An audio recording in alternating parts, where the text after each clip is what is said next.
Chapter 597, Zero-Wing Guild Branch. Even if everyone found it inconceivable, the appearance of Shi Feng's portrait above the arena was irrefutable proof that he had won this match.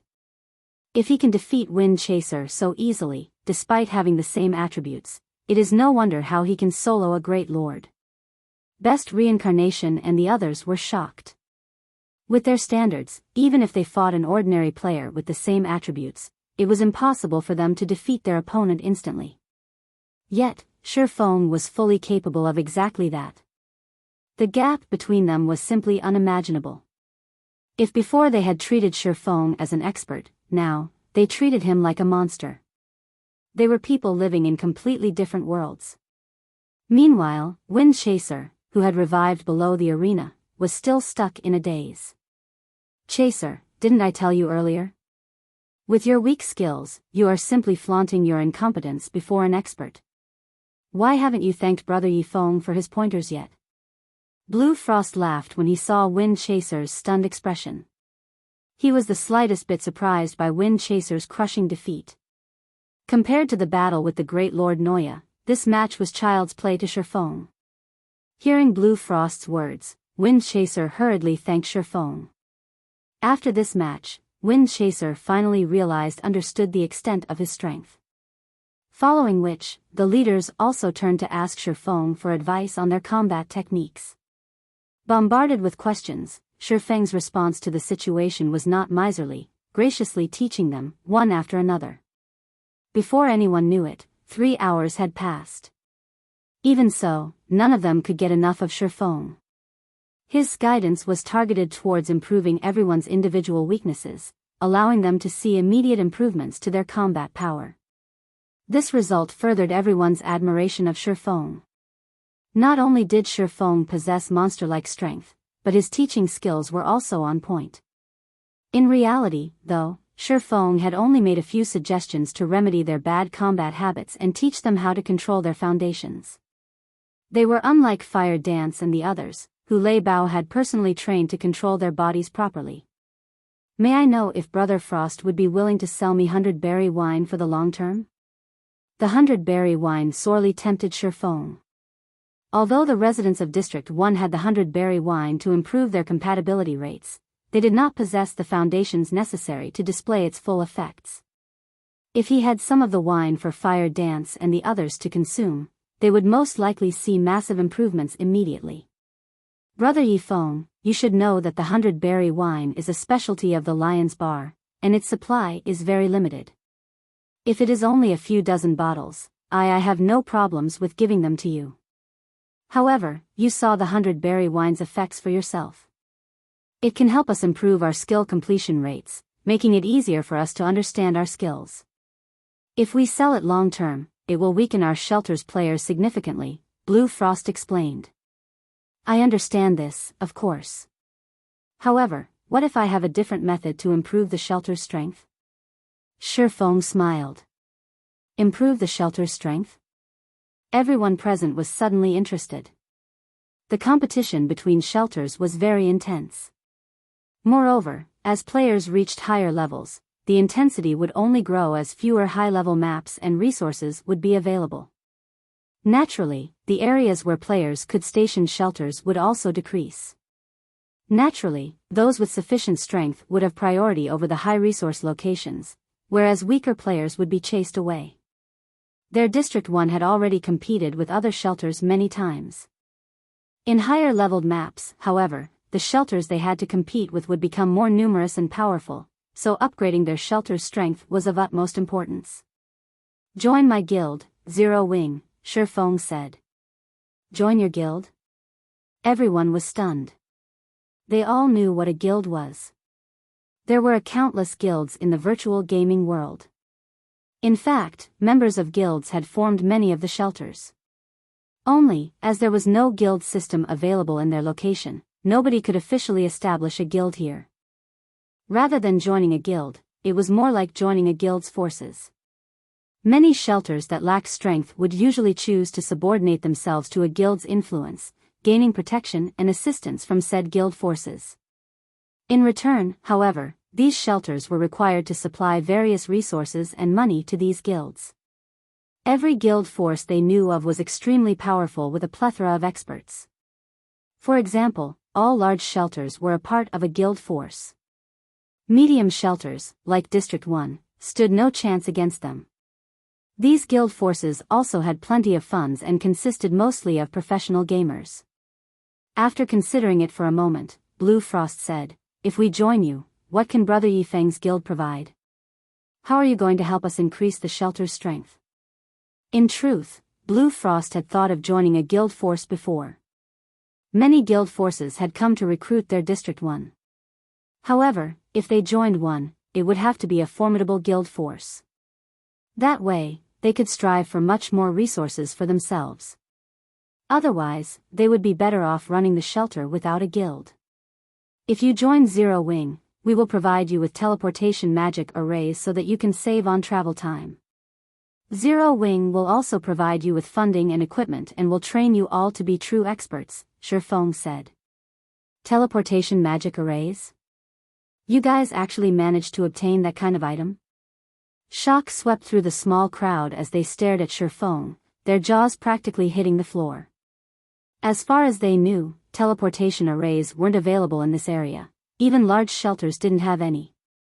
If their shelter had teleportation arrays, they could save so much time. With that advantage, it'd be difficult for their shelter not to grow stronger, even if they tried. Brother Yifeng, are you telling us the truth? Blue Frost asked excitedly. Don't believe me? Shifeng laughed. He then retrieved the teleportation magic array design from his bag, placing it on the table for all to see. Here, have a look at it yourselves. Wow! It's really a teleportation magic array design. Evening Lotus's eyes shone as she examined the forging design on the table. This item was more tempting than any weapon or piece of equipment. You've seen it for yourselves now. If you all are willing to join Zero Wing, we will provide your shelter with teleportation arrays. At that time, your shelter will develop at never-before-seen speeds. Becoming an advanced shelter will become possible, not to mention a large shelter, Shifeng said confidently. Just like the towns and cities in the outside world, the shelters in the Dark Den were categorized into ranks.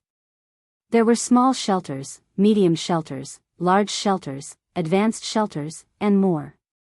As a shelter climbed the ranks, they would have access to more functions. However, it was not easy to upgrade a shelter's rank, as doing so required a large number of soul crystals. I understand. Since Brother Yifeng has such an optimistic view of District 1's shelter, my first party will join Zero Wing, Blue Frost said after considering the opportunity for a long moment. Since Blue Frost has agreed, my second party will join as well, Best Reincarnation said as he nodded. My third party will also join. Shallow Moon agreed. In just a short moment, the top 10 parties of District 1 all agreed to join Zero Wing. They were not fools. To put it simply, teleportation arrays were like strategic weapons to a shelter. If news of this got out, countless shelters would vie to join Zero Wing. Moreover, after seeing how powerful Shifeng was, they realized that the guild behind him would not be any ordinary existence. Chapter 598, Gaining Control over District 1. After gaining everyone's agreement, Shifeng handed out contracts to each party leader and vice leader. Not one of them was an ordinary player. They all were players at the top of District 1. Naturally, they would not join Zero Wing as normal members, but middle managers at the very least. And since they were going to become Zero Wing's middle managers, they needed to sign contracts. By the time Shifeng had arrived at this shelter, he had already considered establishing a Zero Wing guild branch here. The Dark Den was different from the outside world. Players here had a much easier time obtaining gemstones and Tier 1 taboo skills, as well as the specialties unique to various shelters. It was especially true for District 1's 100-berry wine. This was an extremely rare item that could help improve a player's compatibility rate. If this beverage were introduced to the outside world, it would help Zero Wing immensely in the future. Correspondingly, the development of life classes within the Dark Den was very slow. There were practically no players producing advanced products here. Particularly, consumables that players normally required to survive out in the fields were extremely hard to come by. These advanced consumables would certainly bolster the shelter's strength if he could supply them. The reason Fantasy Shrine had been able to develop so quickly in the past must be due to their trades with the shelter. Shi Feng suddenly thought about the first-rate guild, Fantasy Shrine, which was located in the Black Dragon Empire. In the past, Fantasy Extinguisher had accepted this epic quest and turned Fantasy Shrine into one of the Black Dragon Empire's giants. Back then, even the Dragon Phoenix Pavilion's branch guild could not afford to provoke Fantasy Shrine casually. One could just imagine how helpful the trades between the two were to a guild. After everyone had looked over the contract Shi Feng had provided, surprise colored their expressions. This Zero Wing sure is rich. It's offering a wage that's twice what other guilds offer. Just what kind of guild is this? Blue Frost had encountered many guild forces before. He had also heard of these guilds' reputations, and many of them were second-rate guilds. Unfortunately, although the wages these guilds offered District 1's top 10 parties were tempting, they required far too many soul crystals in return. Submitting to these guilds would only hinder their shelter's development. In the end, they rejected all the offers they had received. In comparison, not only was Shi Feng offering wages that would allow them to play God's domain full-time, but he also intended to supply various advanced products to hasten their development. Most importantly, he did not require any soul crystals at all. This was astounding. Soul crystals were the foundation of shelters. It was one of the resources required that players required to grow stronger.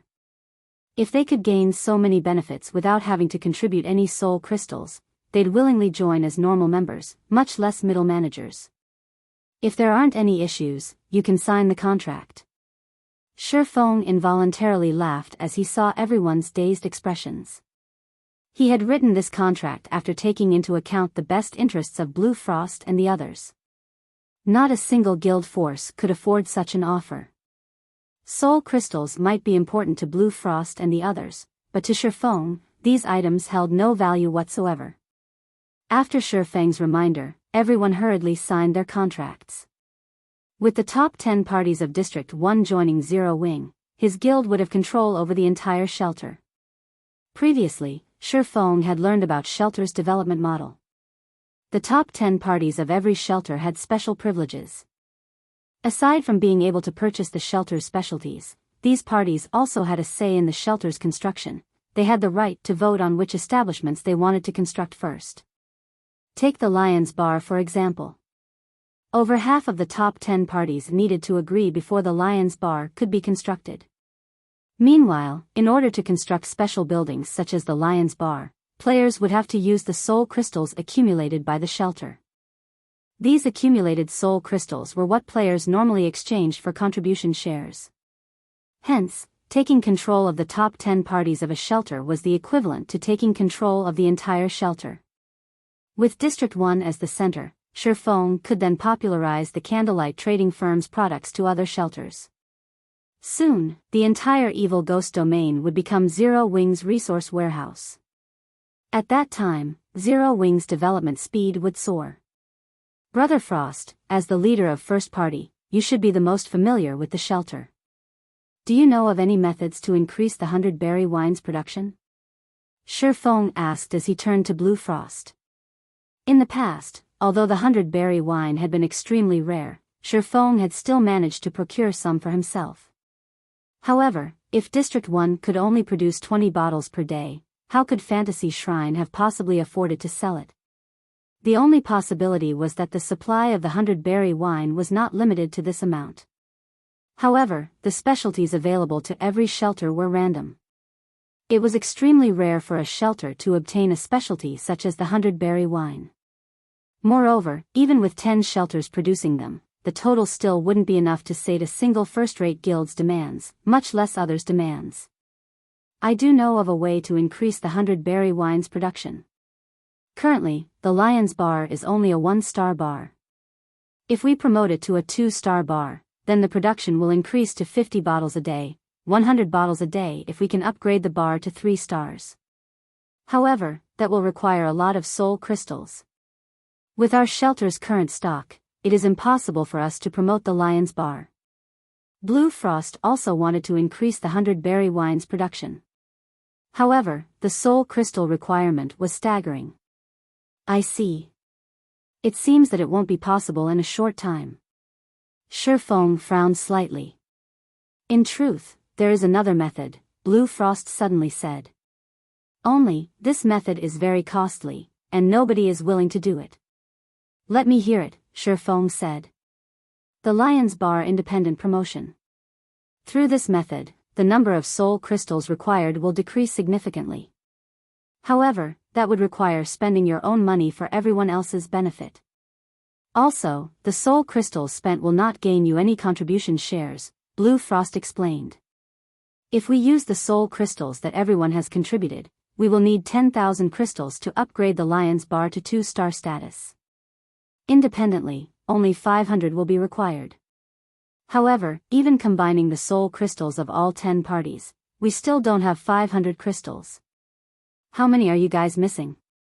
Shifeng asked after giving the situation some thought. Based on our previous calculations, our parties only have slightly more than 300 soul crystals right now. We are short by almost 200, Blue Frost said, smiling bitterly. That's quite a lot. However, it is not an impossible task. Shifeng nodded and continued, let's do it this way. Frost, you try to buy as many soul crystals as possible for now. I'll try to obtain some myself as well. It is of utmost importance that we upgrade the Lion's Bar to 2 stars. Okay, I'll try my best. In truth, Blue Frost had considered upgrading the Lion's Bar independently as well. Only, before today, the 10 parties had not been of one mind. There would still be a few among them who would hold back some of their crystals, afraid that they would suffer if they lost too many. However, now that the top 10 parties of District 1 had become members of Zero Wing, they had become a family. With this, it would be much easier to do things like this. From this point onward, District 1's shelter would truly be united.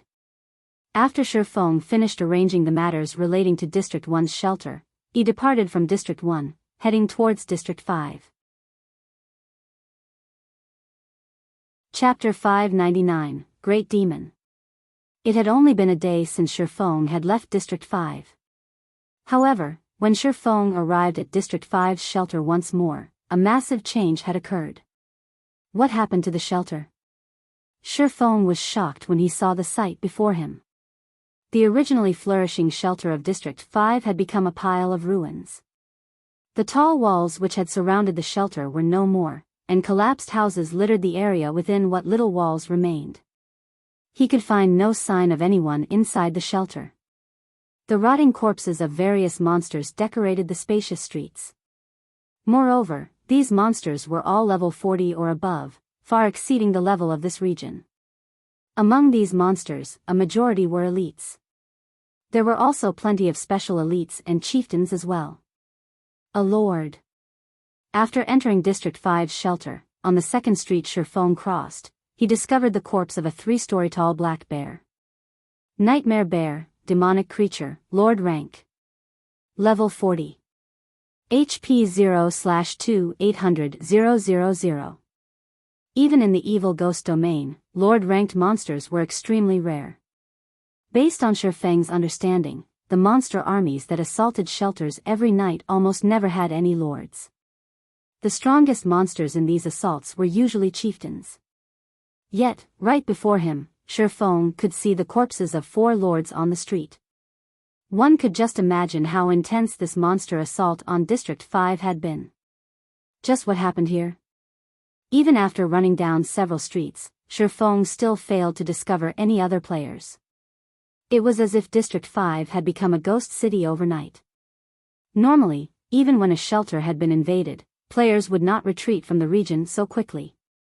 When Shifeng arrived at District 5's Central Street, players' screams reached his ears. This was not the first time Shifeng had heard such screams of pain. However, he had only heard them in the past. This was his first time hearing such a desperate and painful wail in this life. Shifeng then activated Windwalk and dashed towards the source of the cries. However, when Shifeng was 200 yards away from the source, his body suddenly felt extremely heavy. It was as if he had just jumped into a quagmire. Crap. This is a domain. Shifeng immediately jumped backward, retreating from the domain's range. Domain. It was something only high-tiered creatures were capable of using. Take Weissman, who was the magistrate of White River City and a Tier 4 Great Wizard, for example. He was capable of summoning a magic domain that would empower himself and suppress his enemies. If someone without a domain faced someone with one, unless they were far stronger than the latter, escape and death were the only available options. Meanwhile, one had to be at least Tier 4 to use a domain. In other words, there was at least a Tier 4 monster at the heart of this screaming. Since it was a player screaming, one could easily conclude that the Tier 4 creature was an enemy. Why would a Tier 4 creature be here? Shifeng was greatly surprised. Based on players' current levels, encountering such a creature should be impossible, not to mention in such a low-level region. Shifeng hurriedly jumped onto a collapsed rooftop and looked towards the origin of the screams. At this moment, 3 players were still alive on the central street. Discipline Paradise, someone Shifeng was familiar with, stood in the lead. The other 2 were a level 28 assassin and a level 28 berserker. At this moment, however, all 3 of their HPs were very low. All sorts of level 40 monsters surrounded them, making escape impossible. Worst of all, a pitch-black demon with bat-like wings and blood-red eyes hovered high above them. Nettle, demonic creature, great demon. Level 60. HP 50,000,000/50,000,000. What is a Tier 4 great demon doing here? Shifeng was astonished when he saw Nettle. Demons were enemies to the human race. As long as a demon appeared within God's domain, the armies of various countries throughout the continent would set out to exterminate them immediately. Hence, encountering a demon was rare, not to mention a great demon. Although Nettle was only a level 60 great demon, to current players, he was invincible. He was something players simply could not afford to provoke. Despicable human, I'll give you one last chance to live. Surrender the Moloch's ring that you stole and submit. Nettle glared down at Discipline Paradise and said coldly, otherwise, I will give you a taste of soul fire, destroying your soul just like your companions. Shifeng immediately sucked in a breath of cold air when he heard Nettle's words. To players, their souls were very important, and damage would bring about severe consequences. It was just like when Shifeng collected the immortal souls of players he killed, and as a result, said players were unable to log into God's domain for a short time. However, what he collected was only a small portion of a player's immortal soul. If soul fire burned a player's soul completely, the consequences would be unimaginable. This penalty would not be limited to being unable to play the game for a few days. If a player's soul were burned by soul fire, their account would be crippled. They would have no choice but to restart an account and obtain a new immortal soul. Just what kind of quest did Discipline Paradise take on for it to have such a frightening penalty? Shifeng's heart skipped a beat when he saw the black flame in the great demon's hand. Tier 4 creatures, particularly a Tier 4 great demon like Nettle, would not come here for no good reason. The only explanation Shifeng could come up with was a quest. Meanwhile, Discipline Paradise must have failed to complete this quest on time, and as a result, incurred such a punishment. This penalty was similar to the penalty of Shifeng's epic quest, Darkness Descends. You want me to submit? Not in a million years. I'll fight you to the end. Discipline Paradise shouted as he threw his shield at the great demon Nettle. Before the golden shield hit Nettle, however, the great demon effortlessly caught the flying shield with a single hand. Nettle lightly clenched his fist. Pung! With just a squeeze, a level 25 fine gold shield was crushed. To a Tier 4 creature, it was an easy task to destroy fine gold equipment. Only dark gold equipment could withstand its power for some time. The 2 players standing by Discipline Paradise's sides were immediately terrified. Since you aren't willing to become my servant, you can die. Nettle sneered. With a light wave of his hand, black flames rained down on Discipline Paradise. Discipline Paradise's group of 3 had no hope of defending against the rain of soul fire. Not only did their HPs rapidly deplete, but they also released agonizing wails due to the burning pain. The black flames devoured the trio for over a dozen seconds. Only when all 3 had turned to ash did the black flames disappear. This is going to be troublesome. A headache began to plague Shifeng. He had only managed to obtain the Chapter of Darkness after much difficulty. Yet, now, Discipline Paradise had accepted a horrible quest that was impossible to complete and was even forced to recreate his account. How was he supposed to go to the dark den right now? Huh? What's that? With his extraordinary vision, Shifeng discovered a flashing black light amidst Discipline Paradise's ashes. A ring? Suddenly, Shifeng recalled the Morlock's ring that the great demon Nettle had previously mentioned. That ring should be an item that would trigger a quest. Since it was a quest item, it naturally would not disappear with Discipline Paradise. Instead, it would remain and wait for the next player to come along. Is that ring somehow related to the Dark Den? Shifeng could not help but wonder. Before this, he had asked Blue Frost about the Dark Denver. However, Blue Frost did not know anything. He had not known that the Chapter of Darkness could open the gate leading to the Dark Den either. No matter how one looked at it, it was impossible for the leading figure of District 1 to possess less information than Discipline Paradise. The only explanation was that Discipline Paradise had obtained this information through some special means. Moreover, Discipline Paradise had been very eager to get his hands on the Chapter of Darkness. Now, a great demon had appeared to retrieve a ring. If one were to claim that the ring and the Chapter of Darkness were unrelated, who would believe it? I can only give it a try. Shifeng gritted his teeth. He then dashed forward towards the ring with intense speed. Chapter 600, Ring of Legends. After Shifeng crossed about a dozen yards or so, the great demon Nettle sensed his presence. Why is there still an ant? Go, finish him off, Nettle, who hovered in the air, commanded 5 level 40 chieftains to deal with Shifeng. In the great demon's eyes, a tier 1 player like Shifeng meant too little for him to take action personally. He had only killed Discipline Paradise personally due to the Moloch's ring. Otherwise, he would have let his subordinates finish off the Guardian Knight and the others. When 100 yards stood between Shifeng and the Moloch's ring, 5 massive black demonic bears surrounded him. Just in time. Shifeng smiled faintly. He then used silent steps on one of the demonic bears. Shifeng crossed a distance of 20 yards instantly. He then activated the aura of Wind's activatable skill, Wind Rider, his speed abruptly increasing by 220%. Transforming into a fierce gale, he easily shook off the 5 black demonic bears and continued his way towards the Moloch's ring. Not bad for a little ant. Nettle frowned. He stretched out his left hand.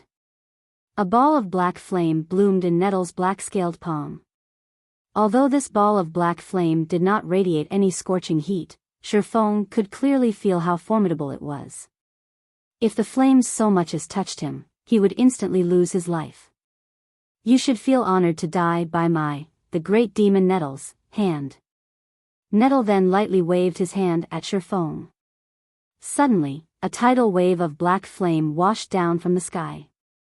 Agonizing screams tore from the throats of any monster that encountered these black flames. The raging fire turned them into nothingness in the blink of an eye. Not daring to be careless, Shifeng soared into the sky, avoiding the black flames by the skin of his teeth. Despicable ant, you actually to dare dodge my attack. Nettle bellowed. In the next moment, countless black arcs of lightning appeared in his hand. Each arc was as thick as a person's thigh. The great demon then pointed at Shifeng, shouting, "Turn to ash."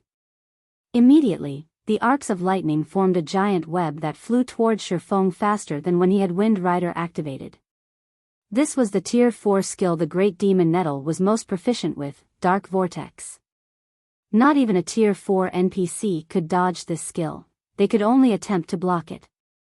As for players, they would die instantly. Is there a need to be this serious? Shifeng was rendered speechless as he saw the black electric net that had already surrounded him. I have to use my trump card. Shifeng no longer tried to dodge the black lightning, opting to charge towards it instead. Trying to kill yourself now that you know escape is impossible? Nettle smiled with satisfaction as he watched Shifeng's suicidal action. Boom! A thundering explosion occurred as Shifeng collided with the black electric net. It was as if the end of the world had arrived. Not even a level 40 chieftain could survive such a frightening attack. Just as the great demon was about to turn away, he suddenly discovered that something was amiss. A golden figure flew towards him. How is he still alive? Nettle stared at the unscathed Shifeng. While the great demon was surprised, Shifeng arrived at Discipline Paradise's ashes.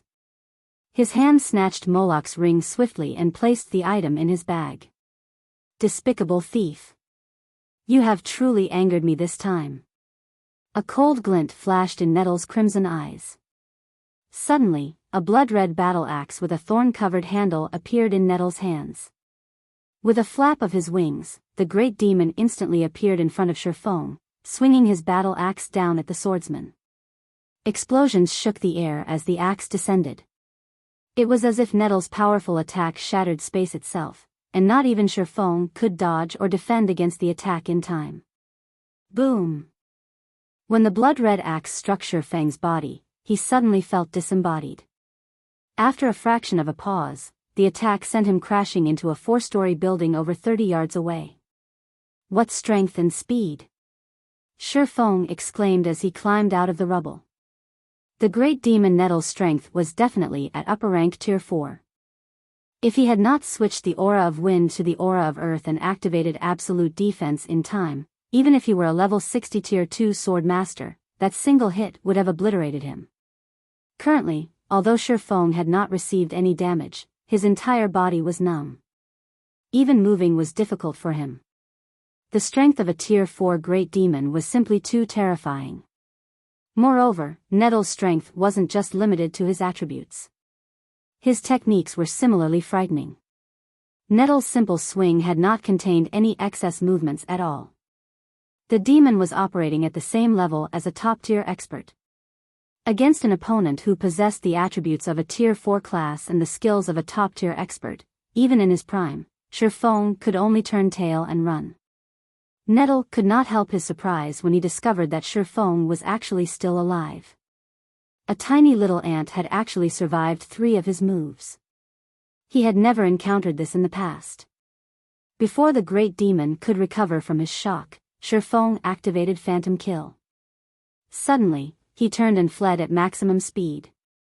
You want to escape? Do you really think you can run from me, the great demon Nettle? Nettle revealed a malevolent smile. To the prideful great demon, the fact that Shifeng had provoked it repeatedly was humiliating. If others heard of this, he, the great demon Nettle, would watch his reputation in the dark den wither. Spreading his wings, Nettle transformed into a black streak of light as he chased after Shifeng. So fast. As expected of a winged tier 4 great demon. Glancing at the rapidly approaching great demon, Shifeng inwardly prayed that it would not discover his plan. Wind Rider only had a duration of 24 seconds. From the time he had activated Wind Rider until now, nearly 7 seconds had passed. He had also used up absolute defense already. If he wished to escape from the tier 4 great demon, his could only rely on diversions. At this moment, Shifeng's doppelganger hurriedly activated Blade Liberation and Windwalk. The doppelganger then dashed in the opposite direction of Shifeng. None of the surrounding level 40 chieftains could keep up with the doppelganger's speed. In just a short moment, the doppelganger had shaken off all its pursuers. Roughly 5 seconds later, Nettle also caught up with Shifeng. Despicable human, I admit that you are very skilled. A little tier 1 swordsman like you has actually forced me, the great demon Nettle, to expend so much effort to deal with you. As a reward, I will grant you endless torture. You will become my puppet for the rest of eternity. Nettle shouted, a ferocious grin appearing on his face as he watched the currently motionless Shifeng. Oh, really? You'll have to catch me first, Shifeng replied disdainfully. Catch you? The great demon Nettle's expression sank as he suddenly discovered that the Shifeng before him had changed. Although the Shifeng before him had become stronger, his eyes were that of a puppet's. There was not the slightest sign of anger within those eyes. Damn! It's a doppelganger. Saying so, Nettle abruptly jumped into the air and returned to District 5. However, roughly 4 seconds after the great demon Nettle turned to fly back to the shelter, the originally emotionless Shifeng suddenly wore an angry expression. Shifeng had swapped positions with his doppelganger once more. The Abyssal Blade's Phantom skill could be an extremely powerful life-saving skill. As long as his doppelganger was still alive, Shifeng could swap positions with it indefinitely. With this move, even a Tier 4 Great Demon should not think of killing him easily. Shifeng then changed directions and flew towards District 1. Even after Wind Rider's duration ended, the Great Demon could not find any trace of Shifeng. Finally safe. Shifeng, who currently hid in a forest, breathed a sigh of relief. Fortunately, the Great Demon does not know my trump card. Otherwise, I really would have died. Hopefully, this Moloch's ring is worth all I went through to get it. Shifeng carefully retrieved the pitch-black ring, which was engraved with innumerable inscriptions, from his bag. Omniscient eyes. Shifeng examined Moloch's ring. Immediately, a shocked expression appeared on his face. Impossible. At this moment, even Shifeng did not dare believe his own eyes. Moloch's ring was actually a legendary item. Chapter 601, Legendary Quest. Even after a long look, Shifeng still did not dare believe that what he was seeing was real. Legendary items were as rare as a phoenix's feather in God's domain, and not even Tier 5 players would necessarily possess one. Any player who owned a legendary item had the power to challenge opponents of a higher tier. Take Shifeng's fragmented legendary ranked Heavenly Dragon's Breath for example. When he activated Heavenly Dragon's power, he could contend with a Lord, which was the equivalent of a Tier 2 class, for a short time. If he possessed a legendary item, he could definitely contend with a High Lord. A Lord-ranked monster was merely the boss of a 20-man hard-mode team dungeon. Meanwhile, a High Lord was the boss of a 50-man hard-mode team dungeon. The difference in power was immense. If he could equip a legendary item now, not to mention a 50-man hard-mode team dungeon, he could even lead a team in a 50-man hell-mode team dungeon. He could even give a 100-man hard-mode team dungeon a try. A team dungeon tested the overall strength of a team, while a legendary item was capable of increasing the overall strength of a team significantly. This was the why legendary items were so frightening. They could break the limits of conventional strength. Unfortunately, although the information Shifeng had obtained regarding the Moloch's ring stated that it was a legendary item, it turned out that the ring was sealed. Moloch's ring, legendary rank. Sealed by the Lord of Balrog's, legend has it that this ring contains all of the Lord of Balrog's secrets and power. By wearing this ring, one can obtain this power. After Moloch's ring had been sealed away, the Great Demon Nettle stood guard over the item. The ring holds the Great Demon Nettle's mark, allowing the Great Demon to sense its location periodically. System, Legendary Quest, Lord of Balrog's Fall, activated. Quest details, lift the seal on Moloch's ring. Quest rewards, unknown. A legendary quest. Shifeng smiled bitterly. No wonder the penalty Discipline Paradise received was so severe. Just the penalty for failing an epic quest could half cripple a player's character, not to mention a legendary quest. However, I've never heard of this legendary quest before. The clues the quest provides are so limited, too. It says that I need to lift the seal on the ring, but it doesn't tell me how to do that. The ring doesn't provide any clues, either. It is no wonder Discipline Paradise failed the quest. Shifeng knew very well just how frightening a legendary quest was. A single epic quest had already given Shifeng such a huge headache, not to mention a legendary quest. However, God's domain was fair in all regards. If he could complete this legendary quest, the reward he could obtain would definitely be incredible. In God's domain, if a player wished to obtain a legendary item, they would have to do so by completing a legendary quest. However, a majority of the players that took this path normally ended up plunging themselves into a dark abyss. This was also why legendary items were so rare. If possible, Shifeng would rather not accept a legendary quest right now. After going through so much to get this ring, in the end, it still doesn't help me get to the Dark Denver. Shifeng sighed. Currently, as long as he held on to this ring, a great demon would hunt him. Moreover, there was no definite time as to when the great demon Nettle would make his appearance again. This was far more dangerous than his epic quest, which provided a clear time limit. Shifeng stored Moloch's ring in his bag.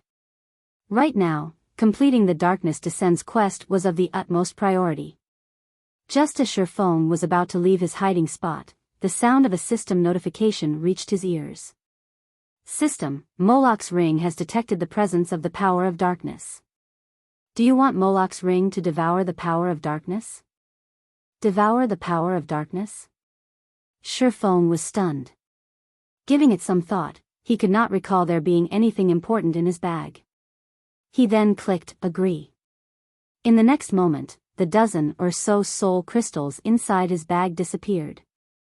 Meanwhile, due to having devoured the soul crystals, the inscriptions on Moloch's ring glowed slightly. System, first seal on Moloch's ring lifted. It's lifted, just like that. The sudden development rendered Shifeng speechless. He then examined Moloch's ring again. Moloch's ring, legendary rank. Sealed by the Lord of Balrog's, legend has it that this ring contains all of the Lord of Balrog's secrets and power. By wearing this ring, one can obtain this power. After Moloch's ring had been sealed away, the great demon Nettle stood guard over the item. The ring holds the great demon Nettle's mark, allowing the great demon to sense its location periodically. First seal lifted. A fragment of its power has been released. Power of darkness required to lift the second seal, 6/100. All attributes plus 10%. Fire resistance plus 30. Additional skill dash. Gate of Darkness, opens a teleportation gate to the central area of the Dark Denver. Duration, 10 minutes. Cooldown, 24 hours. Sure enough, the Dark Den and this ring are related, Shifeng stated, laughing. With this, I can head to the central area of the Dark Denver. After Shifeng equipped Moloch's ring, he activated Gate of Darkness. Boom! The ground suddenly trembled as dark smoke slowly emerged from the forest floor. After a moment, the black smoke formed a pair of gates that was over 5 meters tall. There were countless golden runes engraved on the gates, radiating a frightening pressure.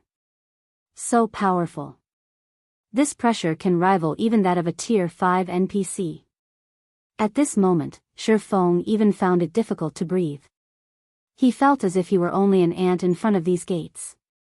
However, when Shifeng tried to push apart open the gates, he suddenly discovered that they were locked. Rather, he noticed a small groove in the center of the gates. It seemed like a keyhole. So, that's the case. Originally, Shifeng had thought Discipline Paradise had been trying to trick him. Now, however, it would seem that he really did need the Chapter of Darkness to enter the Dark Denver. He then placed the Chapter of Darkness into the groove. When Shifeng placed the black slate tablet into the groove, the golden runes on the gates suddenly linked with each other, releasing a golden brilliance. The gates began to open slowly. The instant the gates opened, Shifeng felt as if something were emerging from within the gates. His body suddenly felt incredibly heavy, and even taking a step forward was an extremely difficult task. Just what kind of place is this dark den? The pressure from behind these gates alone is enough to suppress my combat power to 1/10. Shifeng had not felt such fear when he was in the god's grave. Is there a god on the other side? However, Shifeng couldn't care less. Gritting his teeth, he gradually pushed his body forward, advancing to the other side of the Gate of Darkness. He did not have much time left. If he did not complete his quest soon, only a dead end awaited him. After Shi Feng entered the Gate of Darkness, it seemed as if he had entered an entirely different space. A mountain, so tall that he could not even see its peak, loomed before him. He could also see many magnificent temples on the mountainside. These temples grew larger as one approached the top of the mountain. The temples at the foot of the mountain were merely 10 meters in height. The largest temple that Shi Feng could see was over 100 meters in height. Other than their massive sizes, these temples also radiated a powerful divine might. While Shi Feng was still overwhelmed by the sight before him, a figure suddenly flew down from the peak of the mountain. The figure descended with lightning speed, and in the blink of an eye, it appeared before Shi Feng. My luck can't be that rotten, right? It's actually a Tier 5 fallen angel. Dread gripped Shi Feng's heart as looked up at the enchanting woman, who had 3 pairs of pitch-black wings on her back, hovering above his head. Chapter 602, Time Limit. Fallen angels were considered higher beings in God's domain, and they were born far stronger than ordinary beings. They were also known to be invincible against ordinary beings of the same tier.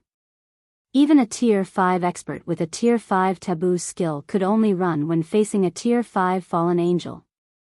I'm dead for sure this time. Shi Feng could only reveal a bitter smile as he looked at the fallen angel hovering in the sky. He might have been able to escape a Tier 4 great demon, but against a Tier 5 fallen angel, he had no hope of resistance. Within a domain established by a Tier 5 being, even the 7 luminaries ring space movement would be useless, not to mention his other skills. As for competing in terms of speed, if he was not even a match for a Tier 4 great demon, how was he supposed to outmatch a Tier 5 fallen angel? In front of a Tier 5 fallen angel, even the Tier 4 great demon Nettle was an insignificant speck of dust. Human, it seems that you are quite courageous. Despite being only a Tier 1 swordsman, you have actually dared to steal Moloch's ring from Nettle, the fallen angel said, wearing a mischievous expression. She looked like a child who had just gained a new toy to play with. Before Shi Feng could react, the fallen angel disappeared from the sky. By the time Shi Feng realized what had happened, the charming fallen angel stood before him, her flawless white hand piercing Shi Feng's heart. Instantly, Shi Feng's HP, which was over 10,000, fell to 0. Is this the power of a Tier 5 fallen angel? Shi Feng stared at his rapidly decreasing HP, shock filling his heart. Regarding both speed and power, the fallen angel was far more powerful than any Tier 5 player Shi Feng had ever encountered. However, the fallen angel's combat standards were by far the most frightening. They were impeccable. There was not the slightest excess movement her actions. It was no wonder many experts in the past had paled whenever they spoke about fallen angels. Although Shi Feng had already reached the flowing water realm, the second stage of the refinement realm, he was still far from reaching a state of perfection with his physical control. Only when he achieved a domain could he strive for such perfection. However, just how many players could achieve a domain in God's domain? At this moment, Shi Feng felt quite fortunate as the fallen angel had not used any special moves to kill him. Rather, she had only needed an ordinary attack to finish him off. With this, he would only lose 1 level and some skill proficiency at most. Moreover, other than some items that would drop upon death, players would not drop any of their equipment when killed by monsters. What's going on here? When Shi Feng opened his eyes, he discovered that he was still in the dark den after coming back to life. However, he had revived much further away from the towering mountain. If he wanted to head towards the mountain, he would have to run for more than half an hour. Normally, when a player died in a special map, they would revive back in a city. Since the Tier 5 fallen angel had killed him, logically, that should have been where he revived, in a city, yet he had revived out in the fields. Shi Feng then hurriedly called up his attribute panel, checking his attributes and the contents of his bag. Good. I only lost a level and some skill proficiency. Shi Feng released a sigh of relief.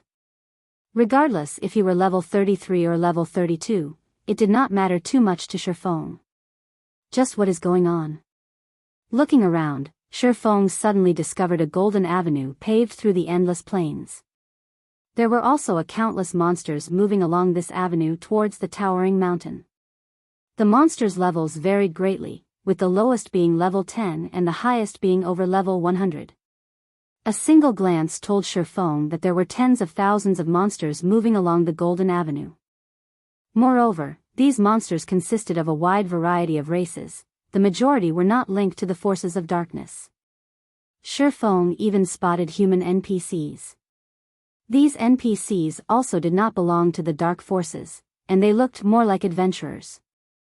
Like the monsters, the NPCs' levels ranged from level 10 to over level 100. Why are there so many human NPCs here? Shifeng was shocked. However, his shock did not stop him from quietly approaching the Golden Avenue. As a precaution, Shifeng activated Phantom Kill, sending his doppelganger ahead of him. Surprisingly, however, even after these monsters and NPCs noticed Shifeng's doppelganger, they showed no signs of aggression. When the doppelganger stepped onto the Golden Avenue, Shifeng received a system notification stating that he could not attack anyone while inside this region. There was no danger. With this, Shifeng relaxed. He then advanced towards the towering mountain along the Golden Avenue as well. He had only arrived at the Dark Den's central region after much difficulty. There was more than an 80% possibility of the Bible of Darkness being somewhere on the mountain. Shifeng had completed quite a few epic quests before. The Tier 5 Fallen Angel had only killed him with a normal attack. This proved that he had yet to fail the quest. It was possible that he had only incurred a punishment because he had used an incorrect method to enter the Dark Denver. Otherwise, he would have truly been finished. If a Tier 5 Fallen Angel were guarding the Bible of Darkness, unless he were a Tier 6 God-ranked player, completing this epic quest would be impossible. Moreover, the fact that Fantasy Extinguisher had managed to complete this quest in the past proved that there was definitely some other way to scale the mountain and steal the Bible of Darkness. Arriving at the foot of the mountain, Shifeng discovered that the Golden Avenue led towards a massive altar. Above the altar, countless monsters fought viciously, tearing each other apart. Occasionally, victors would emerge from the ceaseless battles, holding a golden key. These victors would then scale the mountain, reaching Shifeng's original arrival point. Sure enough, my entry was flawed. After watching the situation for a while, Shifeng did not discover any high-tiered monsters guarding the mountain. There were also no Tier 5 Fallen Angels patrolling the sky. Very quickly, Shifeng arrived before the altar. The instant he set foot onto the altar, a system notification sounded out by his ears. System, defeat all enemies before you, and you will be given entry into the World Summit. System, you will gain 1 minute for every common monster killed, 10 minutes for every elite monster killed, 30 minutes for special elites, 100 minutes for chieftains, and 500 minutes for lords. System, you may choose 10 monsters to serve as your opponent. If you fail to defeat all of your opponents, you will die. System, you have 19 minutes to decide. Failure to do so will result in automatic forfeiture. You will die if you forfeit. I see. There is a restriction for entering the World Summit.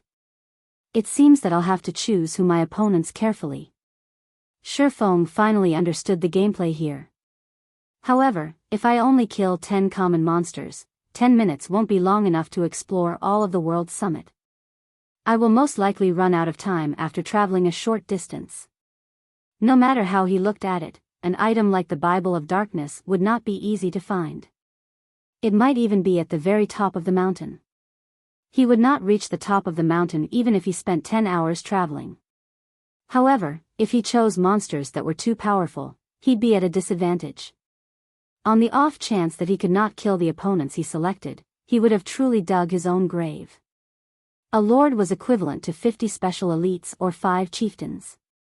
However, although a lord provided the most time, it was also the most difficult monster to take down. Moreover, if he had to face more than one lord simultaneously, the difficulty of the challenge would increase manifold. Yet, if he did not challenge high-ranking monsters, he would not have enough time to explore the world's summit. While standing on the massive altar, Shifeng pondered for a very long time. System, you have 1 minute to consider. Please make your decision as soon as possible. Chapter 603, S-Rank. Time passed quickly, and Shifeng's head was spinning. This was a test meant to determine a player's understanding of themselves and their abilities. If a player overestimated their strength and skills, they might bring about their own deaths due to choosing monsters that were too strong. On the other hand, if they chose monsters that were overly weak, they might fail their quest due to having insufficient time. In other words, the more a player understood of their own strength, the more benefits they could obtain through this test. With berserk skills such as Heavenly Dragon's Power and Blade Liberation, although it was possible for Shifeng to kill a lord of the same level, the same did not true for a group of lords. Hence, Shifeng could not make this decision lightly. System, you have 30 seconds to consider. Please make your decision as soon as possible. I choose 1 lord and 9 chieftains, Shifeng said, finally deciding. System, opponents confirmed. Based on the analysis of your combat power, this test's difficulty is A rank. Once victorious, you will obtain a key that can be used to open shrine gates that are dark gold rank or lower. Do you wish to confirm your choice? Dark gold rank? Shifeng immediately felt that something was amiss. Hurriedly, he said, I wish to change my selection to 2 lords and 8 chieftains. His quest was epic rank. It was clear that he would not be able to obtain the Bible of Darkness if he could only visit dark gold shrines. He needed to be able to enter epic shrines. Otherwise, even if he won this battle, he would still fail his quest. System, opponents confirmed. Based on the analysis of your combat power, this test's difficulty is A rank. Once victorious, you will obtain a key that can be used to open shrine gates that are dark gold rank or lower. Do you wish to confirm your choice? Crap. Even with 2 lords, it still hasn't reached S rank? Shifeng inwardly cursed. Change my selection to 3 lords and 7 chieftains. Shifeng should be at his limit with 2 lords. There was only a 50% chance that he would emerge victorious from such a battle. If he faced 3 lords, based on his estimations, his success rate would be less than 20%. System, opponents confirmed. Based on the analysis of your combat power, this test's difficulty is S rank. Once victorious, you will obtain a key that can be used to open shrine gates that are epic rank or lower. Do you wish to confirm your choice? Confirm. Shifeng shouted, gritting his teeth. Hopefully, the lineup of these lords won't be too powerful. A moment later, 10 monsters appeared before Shifeng on the altar. 3 of them were lords, and 7 were chieftains. All 10 monsters were combat puppets of the same shape and size as an average player. In terms of attributes, however, they were leaps and bounds above Shifeng. Golden Puppet, Lord rank. Level 32. HP 1 600,000/1 600,000. Silver Puppet, Chieftain rank. Level 32. HP 550,000/550,000. Good, my luck isn't that rotten after all. These puppets are all melees, and their HPs are quite low as well. I shouldn't have too many issues if I fight them from a distance. Shifeng released a sigh of relief. When the battle started, the 10 puppets began moving. Step by step, they slowly approached Shifeng, lacking the dexterity of a living creature. However, Shifeng did not dare to be careless.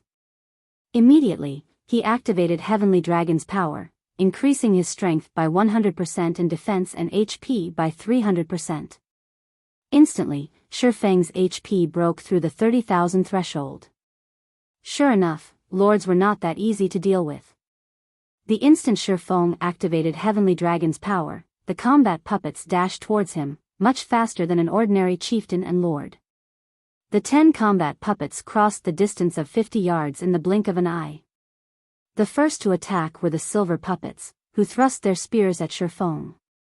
Following closely, the golden puppets unsheathed the twin swords slung over their backs. Without hesitation, Shifeng activated the ice blue devil flame and black emperor, holding nothing back. Deep blue flames covered Shifeng's entire body, raising his fire and ice damage by 40%. Shifeng then used Skywill Sword, sealing the movements of all 10 combat puppets within a fixed perimeter. He followed up with a firestorm. Ice blue flames devoured the 10 combat puppets, dealing over -20,000 damage, or -40,000 damage with a critical hit, to all 10 puppets every second for 5 seconds. When the spell's duration ended, the 10 combat puppets had received over -100,000 damage each. Shifeng fully displayed the devastating might of the large-scale destruction spell. Meanwhile, Shifeng collected 30 stacks of death aura from this single attack. "I'll get rid of one of you first." Shifeng then took out a bottle of 100-berry wine from his bag, drinking it. Instantly, his compatibility rate with his sword soared. Moving towards a silver puppet with less than 300,000 HP remaining, he used Phantom Kill, followed by Flame Burst. 24 consecutive strikes. 24 swords of light illuminated the altar. The silver puppet faded out of existence. Although Shifeng killed one silver puppet, the remaining 6 silver puppets and 3 golden puppets caught him in a pincer attack. With his most powerful burst skill exhausted, Shifeng used Thunder Flame Explosion to slow the remaining combat puppets, as well as deal over -10,000 damage to each. Due to his compatibility rate rising, he managed to achieve a 95% completion rate on Thunder Flame Explosion, reducing the movement speed of these combat puppets for over 10 seconds. Following which, he switched to the Aura of Wind, turning around and fleeing with his doppelganger.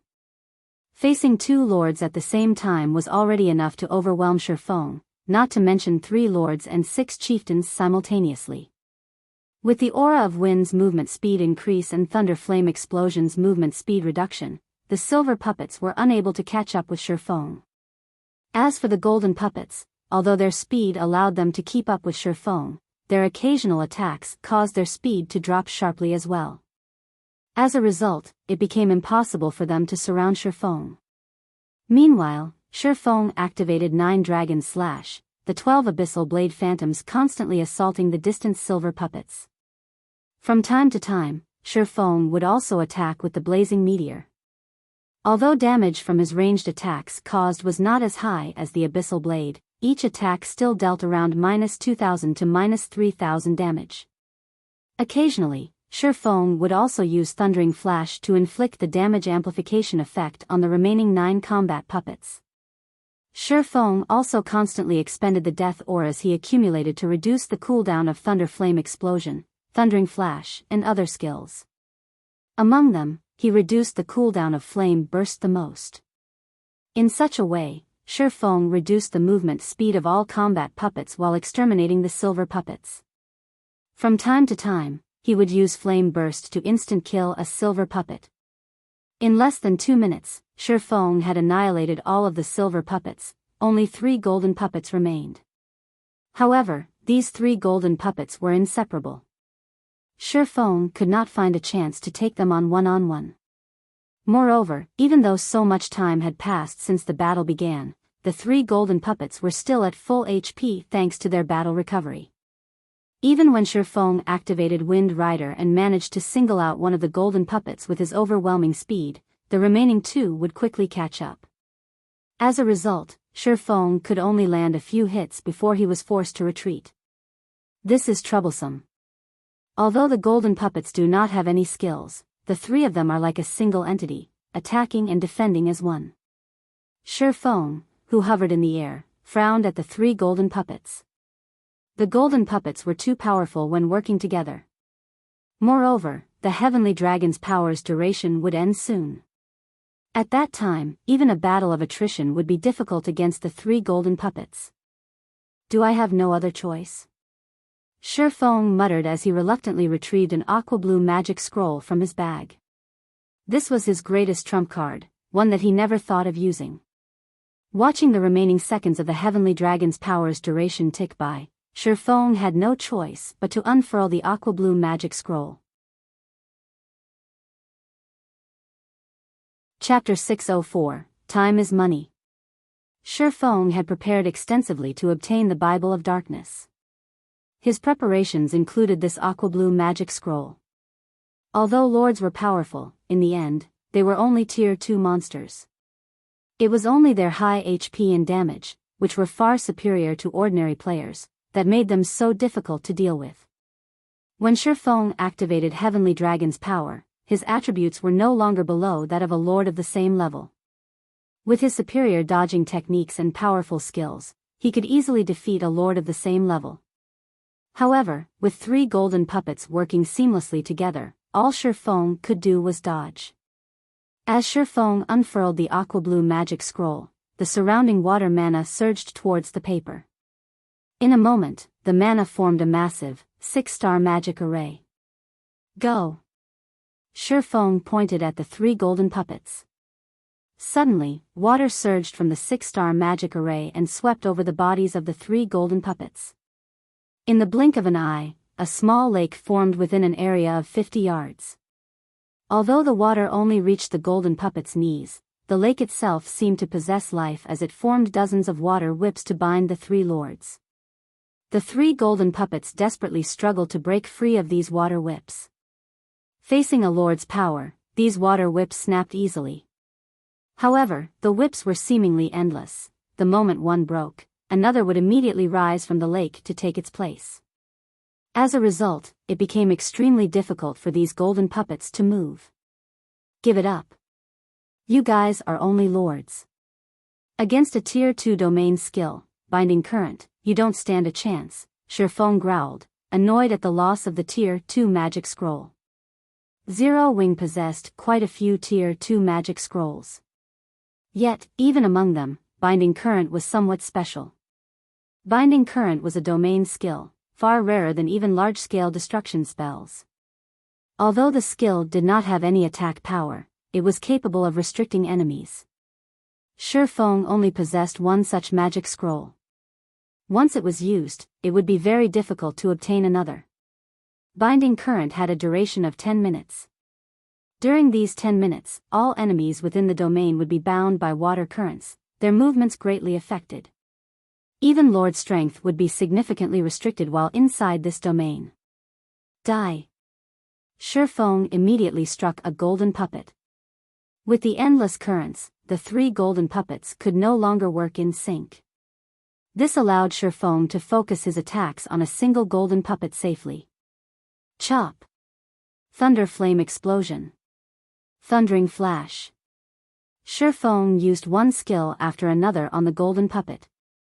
Due to Black Emperor, Shifeng could decrease his skill's cooldown significantly. Shifeng's chop was practically without a cooldown. In addition, Shifeng the bottle of 100-berry wine allowed his skill completion rates to remain above 95%. Every time Shifeng used chop, he obliterated nearly 30,000 HP from the golden puppet. As a result, the golden puppet's 1,600,000 HP decreased at a rate visible to the naked eye. When the golden puppet's HP fell to 30%, Shifeng suddenly sensed danger. Hurriedly, he retreated by several steps. Boom! After backing up, a powerful impact slammed into Shifeng, sending him flying over a dozen yards backward. This is absolute domain. Shifeng was shocked. At this moment, a faint gray membrane surrounded the golden puppet with only 30% of its HP remaining. When the countless water whips collided with his gray membrane, they were immediately repelled, unable to enter the domain. Without the currents binding it, the golden puppet recovered its speed fully. In the blink of an eye, the golden puppet arrived before Shifeng and brandished its twin swords. The puppet's swords were like whips as they viciously assailed Shifeng. Just in time. Shifeng involuntarily smiled. As if he had long since seen through the golden puppet's intentions, he nimbly bent his body, allowing the whip-like swords to move over his body unhindered. The puppet's swords slid against Shifeng's body as they passed. However, they did not truly connect with Shifeng. Flowing Water Realm. Shifeng was like flowing water as he received the golden puppet's barrage, evading the countless sword lights smoothly. He would also occasionally strike back at the golden puppet, his attacks targeting the monster's joints. If the puppet were capable of using any other skills, Shifeng might really be in a predicament. However, since it could only use Absolute Domain, a skill that dispelled all control skills targeting its user, the golden puppet was no threat at all. In terms of power, he was not one bit inferior to a lord. As for speed, although he was slower than the golden puppet, he could make up for the gap with his dodging techniques. Moreover, even in the event that dodging was not possible, he could confront the puppet directly. He was not afraid of facing the lord in melee combat. After roughly a dozen seconds, Shifeng finally defeated one of the golden puppets. With the death of one golden puppet, Shifeng's concerns had gone out the window. His chances of victory instantly increased to more than 50%. He then proceeded to deal with the second golden puppet. When Heavenly Dragon's power's duration finally ended, Shifeng used the Tier 2 magic scroll, Scorching Saber, to finish off the second golden puppet. Shifeng glanced at Flame Burst's cooldown before shifting his gaze towards the final golden puppet. Smiling faintly, he muttered, "I can finally end this." After roughly 2 minutes of exhausting battle, Shifeng finally managed to wear down the golden puppet's HP to 1 million. Not wanting to waste any more time, Shifeng activated Blade Liberation, increasing both his strength and agility attributes by 90%. He then proceeded to torture the last golden puppet to death. Compared to when he had activated Heavenly Dragon's power, his attacks dealt slightly less damage. However, due to his increased attack speed, his total damage was higher than before. When the golden puppet was about to activate its absolute domain, Shifeng activated his ultimate skills, Flame Burst and Dragon Breath, killing the golden puppet, which only had 30% HP remaining, instantly. When the battle ended, the sound of a system notification rang out by Shifeng's ears. "System, you have completed the S-rank difficulty test. Rewarding Epic Shrine Key. You have received 2,200 minutes." After the test ended, Shifeng did not rush towards the mountain. Instead, he chose to rest for a moment. When Blade Liberation ended, he would enter a weakened state for 3 minutes. Moreover, he had no idea of what to expect on the mountain. Since he had already qualified to enter the World Summit and was not in a hurry, he could take the chance to recover his mental state. After all, high-intensity battles were very taxing on the mind. He could also take this opportunity to wait for the Heavenly Dragon's power's cooldown to end. This test alone has forced me to use so many of my hidden cards. Just what awaits me on the mountain? Shifeng could not help but shudder whenever he recalled the Tier 5 fallen angel that had appeared before him. 3 hours passed quickly. Holding the purple gold key, Shifeng arrived before the gates to the World Summit. The moment Shifeng set foot on the World Summit, the time he had obtained through the test began to count down. "No monsters?" Shifeng muttered, confused. He was not in a hurry. Examining his surroundings, other than the 10-meter-tall shrines, nothing hindered his path. Shifeng then activated Windwalk and ran towards the nearest 10-meter-tall shrine. The stone doors in front of the dazzling golden shrine were shut tightly. When Shifeng touched the stone doors, the sound of a system notification reached his ears. "System, Epic Shrine Key detected. You are qualified to open the doors of this bronze shrine. Do you wish to spend 50 minutes to open them?" Crap.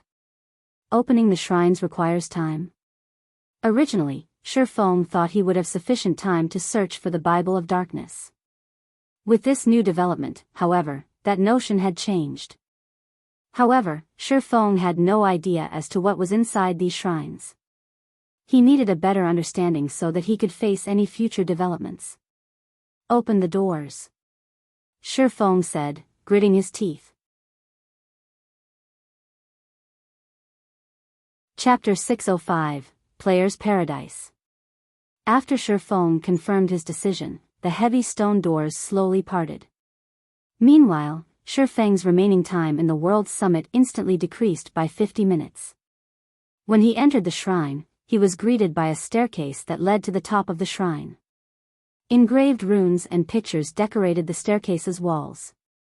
Among them, there were even images of gods before the Great Destruction. Shi Feng ascended the shrine's staircase, step by step. In the beginning, Shi Feng had not felt anything out of the ordinary. However, by the time he was halfway to the top, he felt something off.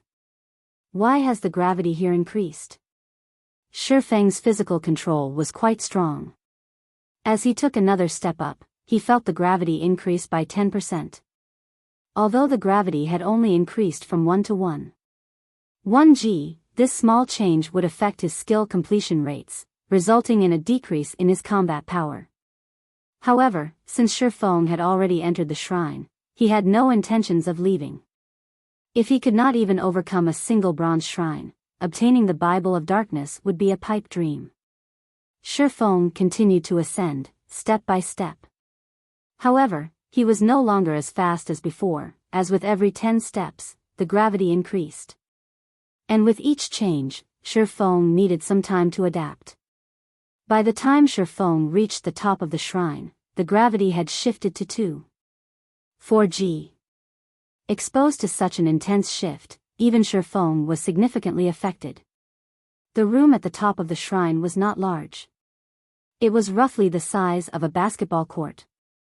Aside from a black stone coffin in the room's center, the area was empty.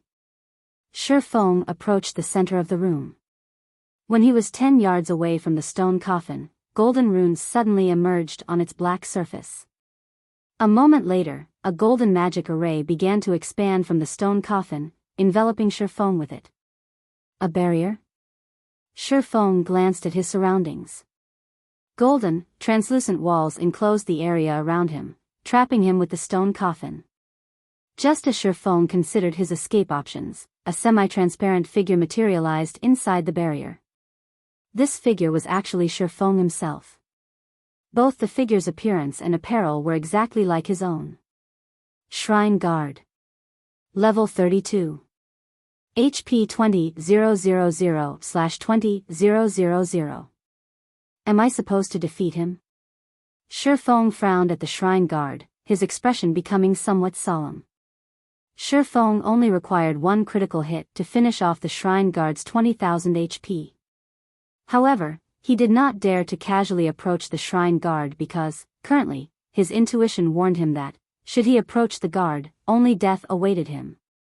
Shi Feng was a player that was capable of defeating a lord by himself, yet, against this Shrine Guard, who only had 20,000 HP, he was utterly helpless. Are you too scared to approach me? The Shrine Guard asked, laughing. Shi Feng could not help his shock when he heard the Shrine Guard's human-like speech and behavior.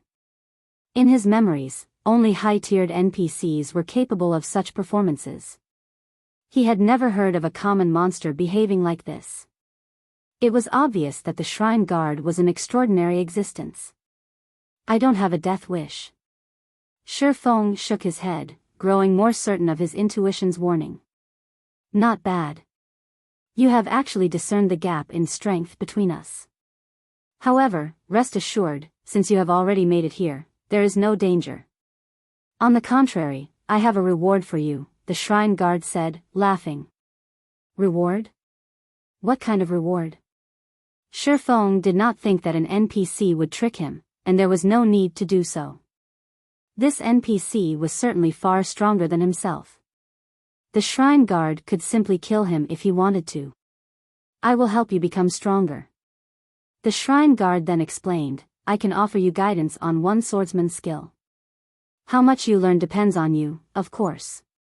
However, you don't have much time left. You only have 49 minutes remaining. Guidance on a swordsman skill. Shi Feng was surprised. When he thought back to the price required to enter the bronze shrine, he immediately understood. Hurriedly, he said, I would like you to give me pointers on chop. Shi Feng had plenty of swordsman skills. However, there were some he used frequently and some he only used occasionally. Among them, he used chop most often. Although his magic weapon had allowed his skill completion rate to rise significantly, he was still far from achieving a 100% skill completion rate. You've made a wise decision. Watch me carefully, then. The shrine guard nodded. He then began to flow through the motions of chop. The shrine guard's body leaned forward and swung the abyssal blade in his hand. The abyssal blade then began to blur. In the next moment, it was as if the space in front of the shrine guard broke as a faint spatial crack appeared. The shrine guard's chop was completely different than Shifeng's. How is this possible? Shifeng was at a loss for words. His skill completion rate with chop was over 95%, and he was extremely close to reaching perfection. However, whenever he used chop, it always appeared in the form of 3 sword lights resembling full moons that gathered at a single point. However, these 3 sword lights did not appear when the shrine guard used chop. From the beginning, there had only been a single sword light. Moreover, the shrine guard's swing had not been particularly fast, so Shifeng could see the skill being executed very clearly. However, the most frightening aspect was the power the shrine guard's chop had displayed. Shifeng could sense that the shrine guard's strength and constitution and his own were exactly the same. The only difference was that the shrine guard had slightly more HP. Yet, the shrine guard's chop could tear apart space itself. Although the spatial crack that had formed seemed very small, the might it contained was sufficient to kill him instantly. Despite the shrine guard's speed and power being ordinary, he was actually able to display such frightening power. Confused, the shrine guard asked, smiling. Emichim. Shifeng nodded and admitted shamelessly. No matter what was said or done, he was a top-tier expert in God's domain who had reached the flowing water realm. Although he still could not compete with those apex experts in the past, he was not that far away from reaching their level. Yet, the chop the shrine guard had executed shattered his conception of the skill known as chop. If you don't understand, I will display the skill a few more times. You can also experience it for yourself. Rest assured, while inside this barrier, you will not receive any damage. The shrine guard spoke like a teacher who guided his student carefully. Hearing this, Shifeng quickly sought the shrine guard's guidance. If one wished to improve on their techniques, the fastest way to do so was through actual combat. Previously, he had kept a distance between himself and the shrine guard, worried that the NPC would kill him. Now that he knew the NPC intended to help him improve his ability with the skill, he would not hold back. Immediately, he displayed his best chop and began battling the shrine guard. Since Shifeng attacked him, the shrine guard replied with a chop of his own. When the 2 swords collided, sparks flew into the air around them. Pang! In one moment, Shifeng sent a chop at the shrine guard, and in the next moment, his body left an imprint on the barrier's wall. There was even a faint spatial crack lingering in Shifeng's original position. Is this a super-perfect skill? Shifeng stared at the shrine guard with a stupefied expression. His mind replayed the shrine guard's sword swing. Regarding speed, Shifeng was definitely the victor. Moreover, he had prepared to dodge the NPC's attack beforehand. However, before he had any chance to dodge, the shrine guard's sword had collided with his own. He instantly felt a tremendous power flow into his hand. In the next moment, he had been thrown backward. Shifeng was still badly shaken by the shrine guard's attack. Fortunately, this was only a lecture. Otherwise, the NPC's attack might have really killed him. He and the shrine guard were worlds apart from each other. Perfect, the shrine guard laughed. Nothing is perfect in this world. It is only because your vision is limited, and you are confined to your own world. Nothing is perfect. Shifeng thought about the skill completion rate's limit of 100%. Yet, the shrine guard had said that nothing was perfect. Could the skill completion rate possibly exceed 100%? The more Shifeng thought about it, the more he felt it was possible. Otherwise, why would his chop, which neared a 100% completion rate, be so inferior to the shrine guards? Following which, Shifeng faced off against the shrine guard again and again. Although every exchange ended in Shifeng's utter defeat, the more Shifeng fought, the more his excitement grew. He felt as if he had caught on to something that he had never noticed before. He had placed too much importance on his body, trying too hard to replicate a skill's template motions that had been provided by the system. He had forgotten to think outside of the box. As Shifeng traded blows with the shrine guard, his skill completion rate continued to rise. 96%. 97%. 98%. It should feel like. Shifeng leaned forward. He no longer pursued ultimate speed as he swung his sword along the air's resistance. Suddenly, a spatial crack appeared before him. Chop's skill completion rate reached 101%. Chapter 606, Epic Shrine. This is a really wonderful feeling. When Shifeng looked at the black fissure before him, he could not help but recall the sensation he felt when he drew his sword before. Unfortunately, he had only achieved this super-perfect completion rate accidentally. Trying to grasp this feeling was akin to trying to catch a dream. Just as Shifeng was about to commence another bout with the shrine guard, the sound of a system notification suddenly entered his ears. System, active duration of the shrine has ended. Player will be sent out of the shrine in 3 seconds. Time's up already? Shifeng could not help his surprise. He felt as if he had fought against the shrine guard for only a short while. He still had many questions he wished to gain answers to. Yet, before he realized it, 50 minutes had already elapsed. By the time Shifeng snapped out of his daze, he was already back outside the gates of the bronze shrine. Shifeng still wanted to enter the shrine again. However, the system notified him that he had already opened this shrine once before and that he would have to wait another 7 days before he could open it again. Truly a pity. If I were to practice there for a few more hours, I might be able to grab a hold of that feeling, Shifeng silently lamented. In God's domain, whether it be a player's combat techniques or skill usage, both were learned through self-experimentation. There was no teacher to guide players on these topics. The system only provided a holographic video of the template motions of a skill. The rest was up to the players themselves to experiment and practice. Having someone specially teaching them how to use their skills was definitely a heaven-sent opportunity. After all, having a guide was far more efficient than groping for answers in the dark. The learning speed would definitely be more than 10 times faster. Otherwise, there wouldn't be so many players who couldn't achieve a 100% skill completion rate. I wonder what kind of rewards the other shrines have. Expectations welled up inside Shifeng. Just a single bronze shrine had provided him with such a guidance reward. What would the mysterious iron, secret silver, fine gold, dark gold, and epic ranked shrines have in store for him? Thinking up to this point, Shifeng no longer wasted any more time. He immediately activated Windwalk and dashed towards the peak of the world's summit.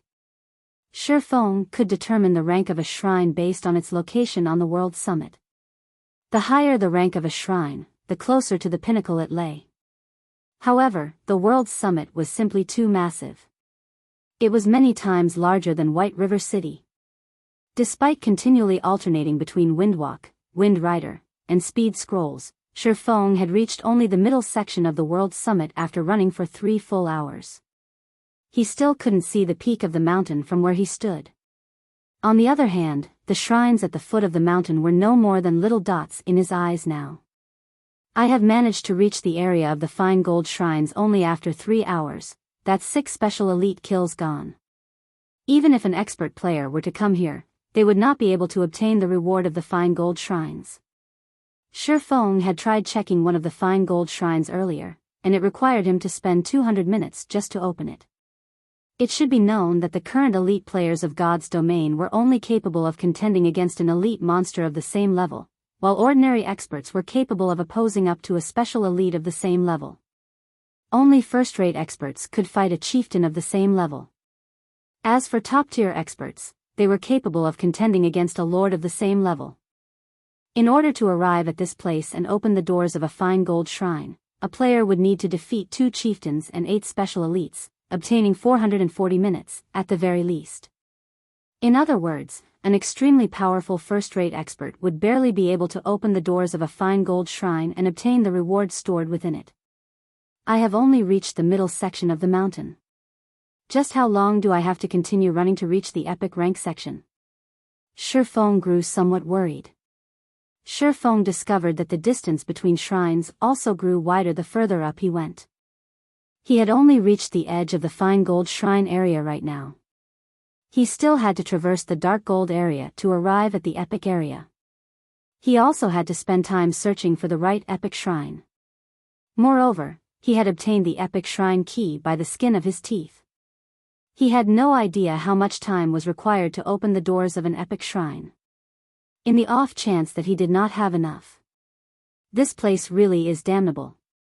I can't use the aura of space's spatial movement here. Only the aura of wind speed increase and wind rider are of some help. The rules of the world's summit were thoroughly exasperating. If Shi Feng could use spatial movement here, he could travel a distance of 400,000 yards in just 1 second, saving him hours in travel time. Time passed by quickly. After running for another 5 hours, Shi Feng finally arrived before a shrine that was over 300 meters in height. The shrines around this area were completely different from the ones he had seen before. This is an epic shrine? Shi Feng muttered as he looked at the mountain-like shrine. The shrines he encountered before were all inanimate objects. On the other hand, the epic shrines here had frightening auras. Shi Feng even began to wonder whether terrifying monsters lived in these shrines. Done admiring the shrine before him, Shi Feng walked up and touched its doors. System, Epic Shrine Key detected. You are qualified to open the doors of the epic shrine. Do you wish to spend 1,000 minutes to open them? 1,000 minutes? Shi Feng breathed out a sigh of relief. I still have slightly more than 1,600 minutes right now. I will have plenty of time remaining even after I open an epic shrine. I should be able to locate the shrine storing the Bible of Darkness within 600 minutes. The world's summit had a large number of shrines, and the same held true even for epic shrines. Shi Feng counted 9 epic shrines just within his range of vision. There were also plenty more up above. He guessed that the total number of epic shrines on the world's summit exceeded 100. These shrines were different from each other. There was a huge difference just in terms of the elemental mana surrounding these shrines. Some shrines released bright and dazzling elemental mana, and others released flaming elemental mana. Even shrines that released the same type of mana would have different images engraved on their doors, images of angels, demons, and many other races. Some shrine doors even depicted gods. Hence, Shi Feng would not have difficulty looking for the shrine that contained the Bible of Darkness, so long as he had sufficient time. The Bible of Darkness is a treasure of the demon race. It should be stored in one of the demonic shrines of the darkness element. Although Shi Feng had little understanding of the world's summit, he knew quite a lot regarding mana. A curse was categorized as a darkness skill. Since it was a great demon who had cursed him, the great demon knew how to cast darkness spells. This meant that the Bible of Darkness had to be related to a shrine of the darkness element. With a target in mind, Shi Feng quickly began his search. Very easily, he had managed to locate 5 darkness shrines. Among them, only 2 belonged to the demon race. Meanwhile, of these 2 shrines, one belonged to the Lord of Destruction, while the other belonged to the Lord of Nightmares. The Bible of Darkness was a descriptive record of all demons written by the Lord of Destruction. Rumor had it that as long as one managed to control the Bible of Darkness, they would become the Lord of Demons with all demons obedient to their commands. Without hesitation, Shi Feng opened the Lord of Destruction's shrine. When the black stone doors parted, an ancient aura washed over him. Shi Feng could feel the origin of destruction contained within this aura. The pressure he felt coming from within the shrine was far more powerful than what he had felt from the Tier 5 fallen angel he encountered before. Amazing. It is only a shrine. There is clearly no living being inside, yet it gives off such an overwhelming pressure. As expected of the Lord of Destruction's shrine, Shi Feng exclaimed. Heavenly Dragon's power, activate. The immense pressure made even walking a difficult task for Shifeng. However, after activating Heavenly Dragon's power, the weight pressing down on him lessened significantly. He was then able to enter the shrine with relative ease. Chapter 607, Magic Device. The moment Shifeng stepped into the shrine, it was as if he had arrived in another world. He could hear the chirping of birds and smell the fragrance of flowers. Verdant trees and grass filled his vision. Instead of a shrine, this place looked more like a garden. Fallen Angel.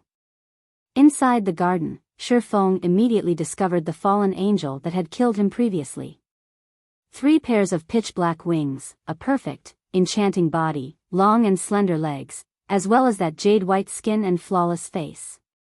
Of all the women Shifeng knew, only the great divine official Charlene was a match for this fallen angel. Any other woman standing before her would simply pale in comparison.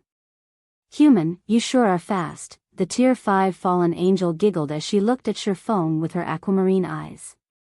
You adventurers are truly blessed by the heavens, being born with an immortal soul. Even we would find it difficult to thoroughly kill you adventurers. Even until now, Shifeng still got chills whenever he thought back to how the fallen angel had killed him instantly. Most likely, only a few players throughout the entire God's domain could rival that near-perfect combat technique. If he had not known that only rewards, and no punishments, awaited him inside these shrines, he would have long since fled this shrine. My name is Serena. Come over. You entered the World Summit normally this time, so I won't kill you, Serena laughed as she beckoned Shifeng with her hand. Since you've managed to make it to this place, it shows that you indeed possess some ability. I can give you 2 options. 2 options? Shifeng asked curiously. Though I say options, in reality, they are just 2 reward methods. Serena nodded lightly. The first option is obtaining the Bible of Darkness that is stored in this place directly. The second option is undertaking a small test. Through the second option, you will not only obtain the Bible of Darkness but also have a chance to win these items. Serena waved her hand lightly. Suddenly, 3 rainbow treasure chests appeared in midair. The first rainbow treasure chest contained a large number of soul crystals. A simple glance told Shifeng that there were over 100 crystals at the very minimum. In the dark den, the soul crystal was the foundation of all development. A sudden infusion of more than 100 soul crystals would definitely increase a shelter's strength significantly. The second rainbow treasure chest contained a black stone tablet that looked similar to the Chapter of Darkness. However, the name displayed was Chapter of Shelter. It could be used to immediately promote a shelter by a single rank, up to a maximum of large shelter. There's such a good item available as well? Sure enough, the rewards of an epic shrine are astonishing. Shifeng grew very excited when he saw these 2 rewards. Promoting the shelters found inside the dark den was extremely difficult. Besides the astronomical number of soul crystals required, players also needed to complete a series of quests in order to promote a shelter. The manpower and resources necessary to do so were extremely daunting. Even the shelter at District 1 had yet to be promoted to a large shelter until now. One could just imagine how difficult a feat it was. Only a shelter supported by a large guild was capable of becoming a large shelter after amassing all the resources collected by the multiple shelters controlled by said guild. Once he obtained the Chapter of Shelter, he could immediately upgrade a medium shelter to a large shelter. This would be of immense help for District 1's shelter, which was under Zero Wing's control. However, when Serena opened the third rainbow treasure chest, Shifeng was thoroughly stupefied. Magic device forging design. Shifeng's eyes turned bloodshot as he looked at the dilapidated design inside the treasure chest. He could not help but wish he could snatch it up right away. Oh. I did not think that a human like you would know about this item. Since you know about magic devices, then you must know what a magic device forging design represents. Its value is only slightly lower than the Bible of Darknesses. You humans, however, would probably appraise the design more highly. The fallen angel Serena smiled in satisfaction upon seeing Shifeng's reaction. Say it, then. Which reward do you choose? At these words, Shifeng fell silent. A product of God's domain's magical civilization when it was at its peak, the magic device represented the pinnacle of alchemy, forging, and engineering combined, as well as the end of the era of the gods. Even the lowest-ranked bronze magic device boosted a player's strength to a whole new level, not to mention a magic device forging design. Even the lowest-ranked bronze magic device forging design could provoke a war between guilds. In the past, when a mysterious iron magic device forging design had appeared, over a dozen countries and more than 100 guilds had fought over it. Multiple super guilds had also participated. The death toll for that war was innumerable. A rough estimation had pegged it at 5 million. In the end, a super guild had emerged victorious. As for Shadow, which had been a second-rate guild back then, it had not dared to even participate in the war. It could only stand on the sidelines and watch. Now that a magic device forging design appeared right in front of him, how could Shifeng not grow excited? Magic devices were similar to the mana armor kits. In the magic device's case, however, it did not increase any basic attributes. Instead, it was mounted on a weapon to increase the weapon's strength. Every weapon could only mount one magic device.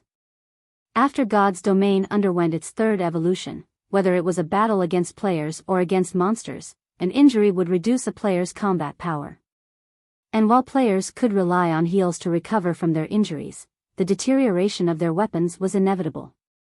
It was especially true when players fought against high-ranking monsters. Unless one's weapon was of high quality, players would have great difficulty injuring a lord and reducing its combat power since lords had skin that was as hard as steel. Meanwhile, a magic device could be used to strengthen a weapon. Not only could it make a weapon sharper, but it could also bestow special effects such as reduced weight, increased weight, hardness, mirage, paralysis, and other effects that could improve a player's combat power significantly. Most importantly, magic devices were not consumable items. Like inlaid gemstones, they could be taken off the weapons they were mounted on. Whether it was a level 1 common weapon or a level 200 epic weapon, players could freely transfer their magic devices between them. This was the reason why players were so attracted to magic devices. However, magic devices were extremely difficult to produce, hence, production volumes were very low. Even after reaching level 100, most players still did not have their own magic devices. In the past, as the guild leader of a second-rate guild, Shifeng owned only a mysterious iron magic device, even after he was over level 100. As for other independent experts, they possessed only bronze magic devices. If he could obtain a magic device forging design right now, it would definitely become one of Zero Wing's trump cards. Have you come to a decision? Serena asked, smiling as she flourished the magic device forging design in her hand. Time waits for no one. You only have 3 minutes to decide. If you do not give me an answer, I will take it as you picking the first option, and you may leave once you obtain the Bible of Darkness. To hell with it. Shifeng looked at the fallen angel, a passionate flame burning in his heart.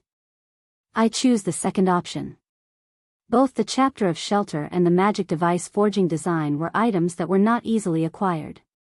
The difficulty of obtaining the magic device forging design was even above that for an epic item. Otherwise, magic devices wouldn't have been so rare in the past. Good. I knew you were a smart man. Let's begin, then. Serena smiled in satisfaction. She then waved her hand. The entire garden promptly vanished, and replacing it was a volcanic hell. Molten magma surrounded a 40-yard area of solid ground. The ambient temperature was scorching hot, any ordinary player would most likely broil to death slowly. Only someone like Shifeng, who possessed high fire resistance, could stay in this place for long periods of time. Meanwhile, the gravity here had also increased to 3G, which would greatly affect a player's mobility. Come, then. If you can defeat me, you win, Serena said, smiling as she looked down at Shifeng from midair. Chapter 608, Tier 2 Taboo Skill. Originally, Serena had anticipated seeing a look of horror on Shifeng's face. However, even after she had revealed the contents of the test, Shifeng did not evince any shock. On the contrary, it seemed as if he felt that the test was totally reasonable. "Don't you feel surprised that the final test actually requires you to defeat me?" Serena asked, a perplexed expression on her face as she looked at Shifeng. A Tier 1 human against a Tier 5 fallen angel. With such a massive gap, even a person with a stable mentality would feel despair. And if not despair, then at the very least, anger, as this was obviously not a fair contest. Yet, Shifeng remained unfazed by this revelation, so how could she not be surprised? Since the rewards are so bountiful, I naturally prepared for the worst. Not to mention, I really don't have a choice, do I? Shifeng laughed, a helpless smile on his face. There were no free lunches in God's domain. Not to mention, the rewards of the test were of such a frightening caliber. It seems that you understand the rules of the world quite well, so it wasn't just luck that prompted you to pick the second option. Serena squinted her aquamarine eyes slightly as she looked at Shifeng. At this moment, she no longer looked down at the human before her. Curling her blood-red lips into a seductive smile, she continued, "If you had chosen the first option, then the Bible of Darkness you would have received would have been a replica. As for the second option, while you may fail the test, you will still obtain the real Bible of Darkness regardless." Although Shifeng had guessed that this was the case, he inwardly felt relieved to hear these words directly from the fallen angel herself. When all was said and done, the Bible of Darkness was a treasure left behind by the Lord of Destruction. How could it possibly be that easy for players to acquire it? Since you are already clear on the situation, I will explain the rules of the test. Serena raised her brows slightly and continued in a low tone, "The rules are very simple. You will not die while inside this area. Both our strengths will also be suppressed to Tier 1. It will be your win as long as you are able to defeat me in the remaining time you possess." Both suppressed to the standard of a Tier 1? Shifeng frowned. Although both their strengths would be suppressed to the standard of a Tier 1 class in the upcoming test, fallen angels were higher beings. Not only were they born much stronger than other beings, but they also wielded many more skills. Even at Tier 1, Serena's combat power would most likely be at the peak of an ordinary Tier 2 class or above. She was stronger than even a High Lord of the same level. There was actually a possibility that her combat power approached that of a Great Lord. "If there are no problems, you may begin attacking as much as you want." Serena smiled faintly as she sent Shifeng a teasing look. "Rest assured, I'll make sure to hold back plenty. I also won't use any Tier 3 or Tier 4 skills." Despite Serena's reassurance, Shifeng had no intention of attacking her just yet. Even without using Tier 3 or Tier 4 skills, a Tier 1 fallen angel can still kill me easily using Tier 2 skills. He smiled bitterly as he took in Serena's leisurely attitude. Shifeng had a very clear understanding of his own strength. Although he had grasped plenty of powerful skills, they were all Tier 1 skills. As for Tier 2 magic scrolls, while he had quite a few on him right now, his opponent had Tier 2 skills, which she could use indefinitely. The only trump card he had was twofold Berserk. If he activated Heavenly Dragon's power and Blade Liberation simultaneously, he would gain the ability to contend against a High Lord for a short period of time.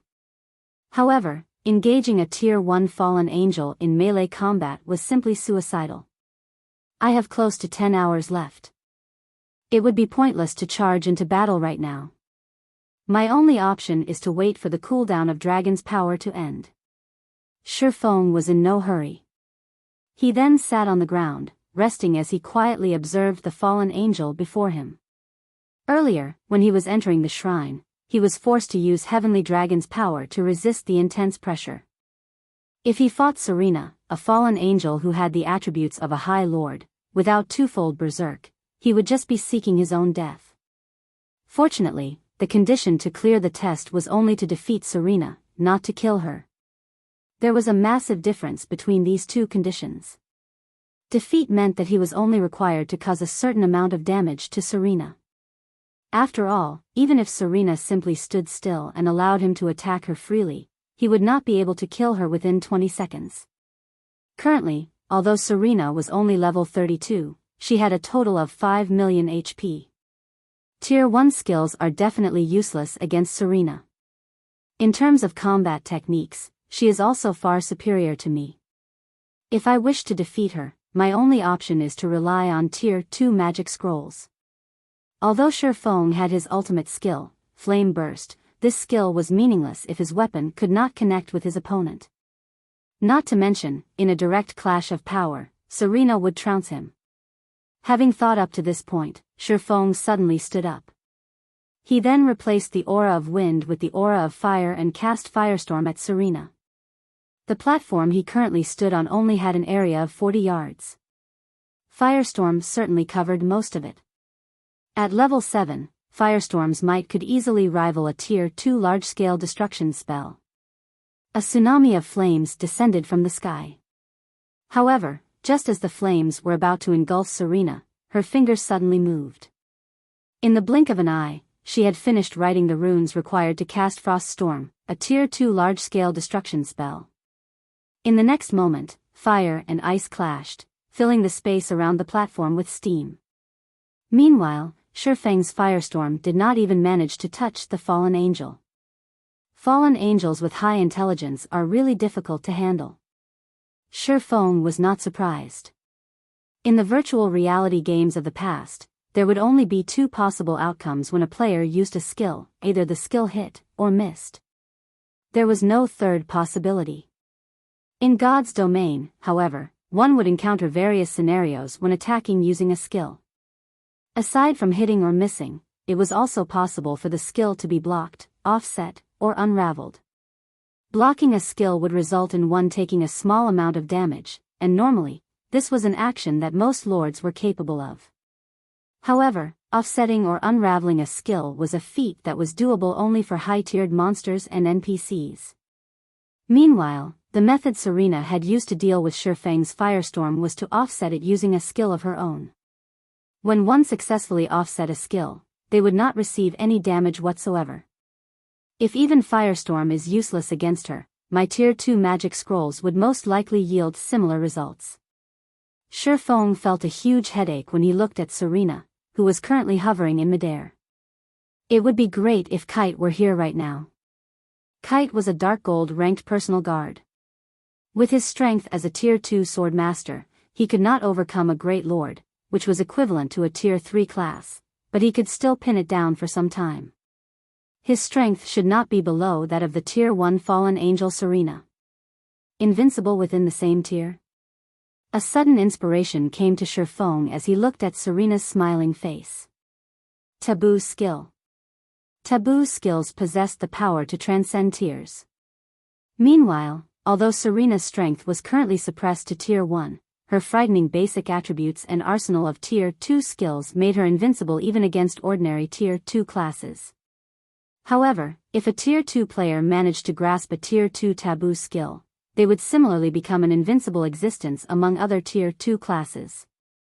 Thank goodness I did not store Instant Strike inside my warehouse. As long as I manage to learn it, even if I cannot kill Serena, I still have a chance to defeat her. Shi Feng's eyes glowed. Immediately, he retrieved the skill book of the Tier 2 taboo skill from his bag and began poring over it carefully. After half an hour passed, Shi Feng felt that he was ready.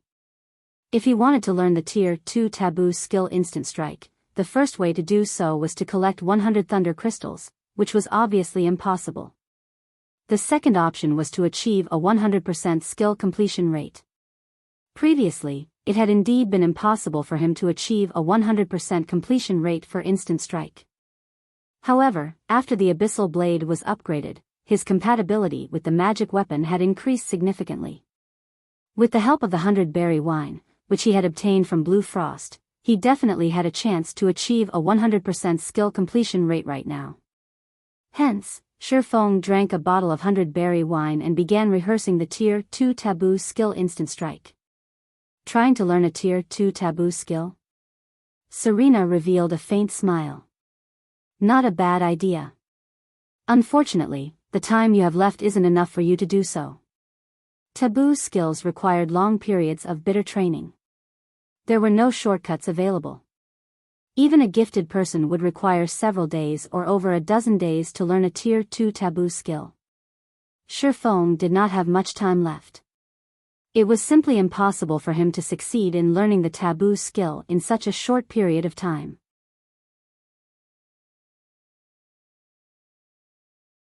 Chapter 609, Instant Strike. While Shifeng was continuously rehearsing the Tier 2 Taboo skill Instant Strike, a great upheaval rocked the evil ghost domain. The entire District 5 was destroyed overnight, and over half of the district's players had disappeared. To the players in the evil ghost domain, this was an inconceivable situation. Just what could actually wipe out the evil ghost domain's 5th-ranking shelter? Not a single shelter in the evil ghost domain would be capable of going up against such a frightening power. Suddenly, a strong sense of crisis filled the air of the entire evil ghost domain. District 1's shelter. Leader Frost, what are we supposed to do now? Best Reincarnation, the leader of the second party, asked worriedly. Based on the information we discovered, it seems that the assault on District 5 comprised of a large number of powerful monsters, all level 40 and above. There were actually numerous lords participating in the monster assault as well. However, this is still not the scariest part. When our players went to investigate the situation at District 5, they encountered some survivors from the shelter. According to the survivors, the ones responsible for annihilating their District 5 were not actually those lords. Instead, it was the doing of a much more powerful monster. However, as they had been too far from the monster at the time, they did not get a clear look at what that monster was. They only know that that monster had annihilated hundreds of players with just a wave of its hand using black flames. It instantly killed even District 5's strongest player, Punishment Day. If we remain in this area, it is quite likely that we will encounter that monster as well. Although District 1 is a lot stronger than District 5, against that rank of monster, we simply stand no chance at all. Everyone present fell silent at Best Reincarnation's words. The enemy that obliterated District 5 was just too terrifying. It had not been easy for them to raise their shelter to the rank it had today. If it was destroyed, then their shelter's rank would also fall by 1, dropping from a medium shelter to a small shelter. If that happened, the advantage of the 100-berry wine they had possessed all this time would vanish as well. There was also no telling whether they would be able to obtain the 100-berry wine again the next time they upgraded their shelter to a medium shelter. Yet, if they moved their shelter to a low-level area, the distance they had to travel every day would be extremely long and time-consuming. They would most likely have to spend the entire day running just to commute between their leveling spots and the shelter. This would greatly impact the development of the shelter. Everyone, listen to me. This is an opportunity for our District 1, Blue Frost said after pondering for some time, an excited smile on his face. Opportunity? What opportunity? Everyone could not understand what was going through Blue Frost's mind. I believe that you guys have heard of this as well. After the incident with District 5, many shelters that previously refused to join a guild force began changing their minds one after another. They are all trying to gain the protection of shelters run by guild forces. In the worst-case scenario, they can also migrate directly to the large shelters of the guild forces and develop themselves there, Blue Frost said. Meanwhile, our District 1 has also joined Zero Wing. However, unlike the other shelters, the guild we joined is very strong. You guys must have seen the teleportation magic array designed for yourselves. Brother Yifeng has also stated that, so long as we manage to gather the necessary materials, he will construct a teleportation magic array for our shelter. If we manage to annex the other shelters right now, our position in Zero Wing will also rise. I believe that nobody present wishes to remain as just the party leader of a shelter, right? All the party leaders expressed their agreement with Blue Frost's words. The things Zero Wing had revealed so far were already enough to show just how powerful the guild was, particularly the frightening combat power Shifeng had displayed as well as the funds that he had transferred to them. Zero Wing had even provided them with a training facility. As long as they made contributions to Zero Wing and raised their positions within the guild, they would be able to head to Jinhai City's Big Dipper Training Center and undergo special training for their combat techniques. Every city had their own martial arts dojos and training centers. If one wanted to improve their combat techniques, it was definitely better to have someone guiding them. They had previously conducted some investigations in the real world regarding the Big Dipper Training Center. The moment they checked, however, they were shocked. The Big Dipper Training Center actually had a martial arts master overseeing it. Currently, the Big Dipper was already a famous training center, and many professional fighters from the surrounding cities had gone there to train. It was no longer a place that ordinary people could enter. Moreover, the amount one had to pay in order to become a member there was also not something ordinary people could afford. Although their knowledge regarding first-rate guilds was lacking, they knew full well just how precious a martial arts master was. A martial arts master was the ultimate force of humans. If they could receive pointers from a martial arts master, their combat techniques in God's domain would definitely improve by leaps and bounds. Meanwhile, Zero Wing would allow them to undergo special training directly at the Big Dipper. The guild's financial prowess and influence had thoroughly shattered their perception of ordinary gaming guilds. Although they had earned quite a lot of money from playing God's domain, they were still far from being able to afford establishments like the Big Dipper Training Center. If they could climb their way up to Zero Wing's upper management, they would not have to worry about earning enough to support themselves in the future. I'm sure everyone clearly understands what a teleportation magic array represents. What we need to do now is annex the other shelters and obtain the materials required for the teleportation magic array as soon as possible. Even if we retreat from this area, we can simply rely on the teleportation array to return here in the future. After listening to Blue Frost's explanation, everyone nodded in agreement one after another.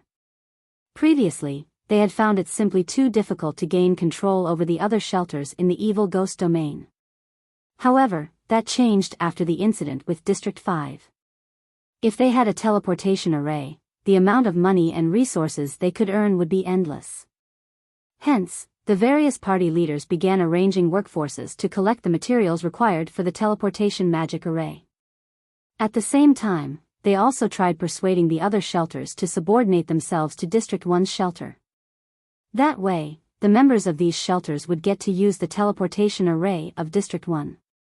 Inside the Darkness Shrine, Shifeng had already been rehearsing Instant Strike for 5 hours continuously now. After just 5 hours of practice, it was as if Shifeng was a veteran who had been practicing Instant Strike for many years. His movements when executing the Taboo skill were practically the same as the holographic video provided by the skill book. I'm still off by a little. Sure enough, a Tier 2 Taboo skill is not that easy to master. Although Shifeng had already given his all to trying to raise his completion rate, his best record was 95%. Right now, he could not increase it by even an additional percent. Moreover, he had only managed to achieve this result because of the Abyssal Blade and the 100-berry wine. Otherwise, he would have taken several days to reach a 95% skill completion rate with Instant Strike. He did not have much time left to practice. Each bottle of 100-berry wine lasted only 1 hour, and he had just 3 more bottles on hand. They would not last him till the very end. Human, you should give up. The might of a Tier 2 Taboo skill is simply too immense. It is not that I am trying to look down on you. However, if you wish to grasp a Tier 2 Taboo skill, you will need another 10 days of hard work at the very least. Serena could discern Shifeng's current progress in a single glance. Presently, you have already grasped the motions of the Taboo skill completely. Unfortunately, your comprehension of the skill is lacking. With the remaining 5 hours you have, you would be fortunate to raise your completion rate by even just another 1%. Lacking comprehension? Shifeng thought so as well. It was just like when he had achieved a 101% completion rate with Chop. That feeling had gone by in a flash, and he could not grab hold of it even if he wanted to. Comprehension? Compatibility? Does the comprehension Serena is speaking of refer to compatibility? Shifeng did not give it too much thought. He did not have much time left, not enough to wait out the 10-day cooldown to challenge the World Summit again. He then took out all the 100-berry wine in his bag and consumed all 3 bottles in rapid succession. Even with Shifeng's willpower and mental power, he still grew dizzy. The 100-berry wine was just like the black steel beer. The more one drank, the better the effect. Correspondingly, however, the side effects also grew stronger. It was best if players drank just 1 bottle at a time to maintain a clear mind, as players could steadily improve their completion rates and look for any shortcomings in their movements throughout the beverage's effective duration. Consuming too many bottles at once could result in players losing themselves to the alcohol. Now, Shifeng downed 3 bottles in one go. His compatibility rate instantly soared. This feeling is really great. At this moment, Shifeng felt as if he had become one with his sword. When he drew the abyssal blade and executed instant strike, each and every one of his movements felt light and natural. There was no excess power in any of his actions at all. Then, Shifeng's initially smooth movements suddenly changed. The afterimages of the abyssal blade, which were originally created due to Shifeng's overly fast speed, suddenly vanished. The abyssal blade in Shifeng's hand also became clear and visible. In the next moment, faint blue electric arcs manifested around Shifeng's body, filling the air with crackling sounds. The places these electric arcs touched also charred. System: Instant strike skill completion rate 100%.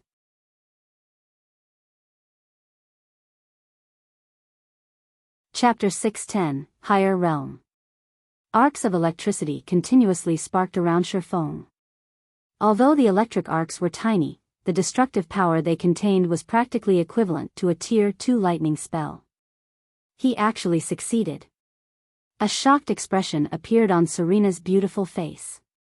Learning a taboo skill was an enormous challenge. It was the same for both players and NPCs with high intelligence. In order to learn a taboo skill, one had to go through long periods of arduous training as well as achieve a certain degree of comprehension regarding the taboo skill. Serena wasn't the only one who was shocked by this result. Even Shifeng himself was quite shocked. It was extremely difficult for a Tier 1 class to learn a Tier 1 taboo skill, not to mention a Tier 2 taboo skill. Moreover, instant strike's requirements were exceedingly high even for a Tier 2 taboo skill. Achieving 100% completion rate on a taboo skill was a feat Shifeng had never managed, despite having been a Tier 3 Sword King in the past. In this life, however, he had actually done so while he was still a Tier 1 class. This was simply a dream. 99 more times to go. I need to hurry up. Although Shifeng was currently somewhat drunk, he was still able to maintain a relatively clear consciousness. To make sure he did not forget the feeling from before, he hurriedly continued with his rehearsal. Unfortunately, none of his next 3 tries managed to achieve a 100% completion rate at all. The highest he reached was 97%. He had only managed to achieve the 100% completion rate before due to luck. On this point, Shifeng was very certain. However, now that there was a first, achieving 100% again would become much easier. Following which, Shifeng continuously tried to recall the feeling he had felt before. His skill completion rate gradually increased as well, and soon after, he managed to maintain a stable 99%. He was only a thread away from 100%. Not only do I have to control my own body, but I also have to learn how to adapt to the external environment around me and constantly adjust to the environment. As Shifeng reviewed his memories, he did not only think about when he achieved a 100% completion rate with Instant Strike but also when he had achieved a 101% completion rate with Chop. Whether it was the Refinement Realm or the Flowing Water Realm, both pursued internal control. Before, the Tier 5 Fallen Angel Serena had stated that he had already done very well in terms of movement and that he was only missing a little comprehension. If it was said that comprehension was compatibility, and that compatibility was adaptation, then what he needed to do was adapt to the environment. If he used the same methods to execute a skill in different environments, the results would naturally be different. This was just like how going from an ordinary environment to a high-gravity one would greatly affect a player's skill completion rate. However, what if this change to the environment was extremely subtle? It was highly possible that ignoring this minor change was the reason why players would never able to achieve a 100% skill completion rate, regardless of how perfect their movements were. Just as Shifeng continued drawing his sword and adapting to the surrounding air flow, the friction between his sword and the air suddenly generated a small spark. This small spark immediately attracted countless arcs of electricity to circle around Shifeng's body. System: Instant Strike Skill Completion Rate 100%. Sure enough, the progression in control goes from internal to external. Is this what the higher realm feels like? Shifeng finally discovered the direction he needed to take to advance. With a clear direction in mind, Shifeng no longer focused his concentration on his own body but instead shifted it towards his environment. As Shifeng grew increasingly familiar with his surroundings, the 100% skill completion rate of Instant Strike grew more frequent as well. Currently, Shifeng was achieving a 100% skill completion rate about once every 4 times he executed Instant Strike. Moreover, during the process of swinging his sword, Shifeng was also constantly making minor adjustments to better adapt his movements to the external environment. After training for another half an hour, Shifeng's improvement was undeniable. He was able to achieve a 100% skill completion rate practically every other time he executed Instant Strike. Before an hour had even passed since drinking the 3 bottles of 100-berry wine, he had already executed 100 instant strikes with a 100% completion rate. After Shifeng completed an instant strike that achieved a 100% completion rate for the 100th time, electricity purified his entire body, his skin becoming glossier and the muscles all over his body growing denser and more powerful. System: You have learned Instant Strike. Obtained Basic Lightning Physique. Why does my body feel a lot lighter? Shifeng was greatly shocked when he saw the faint blue electric arcs coursing around his body. Carefully feeling out the changes to his own body, he exclaimed, "This lightning physique really is mysterious. The gravity my body is under should still be 3g. Yet, the effect the increased gravity has on my body has clearly decreased significantly even though none of my attributes have changed. Right now, the effect feels like the equivalent to a gravity of 1.5g. After the 3rd evolution of God's domain, the gravitational system had impacted the combat power of players significantly. Meanwhile, now that Shifeng's body had undergone such changes, it would become much easier for him to adapt to his environment. The current state he was in was similar to being under the effects of the 100-berry wine. Although the lightning physique's effects were very much inferior to the 100-berry wines, the fact that it was always active was a huge advantage. This instant strike is simply fantastic. It is actually able to improve a player's physique as well. No wonder it was so difficult to learn. In the past, Shifeng had heard of some taboo skills in God's domain that when successfully learned, would provide players with additional rewards. However, these taboo skills were usually high-tiered ones. He never expected that the Tier 2 Instant Strike was one such taboo skill. Physique was a kind of hidden attribute in God's domain. If a player's attributes reached a certain level, they would be able to trigger an extraordinary physique, allowing them to carry out feats that were definitely impossible in the real world. This kind of hidden attribute could not be viewed by players, so it was extremely difficult to alter or improve it. However, this kind of hidden attribute would have a significant impact on a player's combat power. After resting for a while and recovering his mental state, Shifeng walked up to Serena, smiling as he said, "Miss Serena, sorry for the long wait. Let us begin now." Currently, not only had he mastered the Tier 2 Taboo skill Instant Strike, but he had also obtained the basic lightning physique. Not only did his body feel lighter right now, but its flexibility had also increased significantly. Shifeng even felt that his reflexes had sped up. However, his reaction speed was still a far cry from that of a gifted talent like Soaring Snake. Not bad. Despite being a mere mortal, you have actually managed to grasp a Tier 2 Taboo skill while still being at Tier 1. Come, give me your best shot. Hopefully, you are able to entertain me for a little while, Serena said, licking her lips as she looked at Shifeng. The moment Serena was done speaking, the surrounding magma started roiling. The ground also began trembling as the fallen angel released a frightening aura. Is this the power of a Tier 1 fallen angel? Shifeng gulped down a mouthful of saliva. He knew that Serena had finally gotten serious. Just her aura alone was enough to render him breathless. Heavenly Dragon's power, activate. Blade Liberation, activate. Shifeng was unwilling to lag behind. After activating Heavenly Dragon's power and Blade Liberation, his strength attribute was now equivalent to a High Lord of the same level. The instant Shifeng activated twofold Berserk, he tilted his body forward slightly. He then activated Phantom Kill and had his doppelganger get ready as well. Shifeng's sudden increase in strength surprised Serena somewhat. She had not thought the little human before her was capable of reaching such a level. She then stretched out her right hand.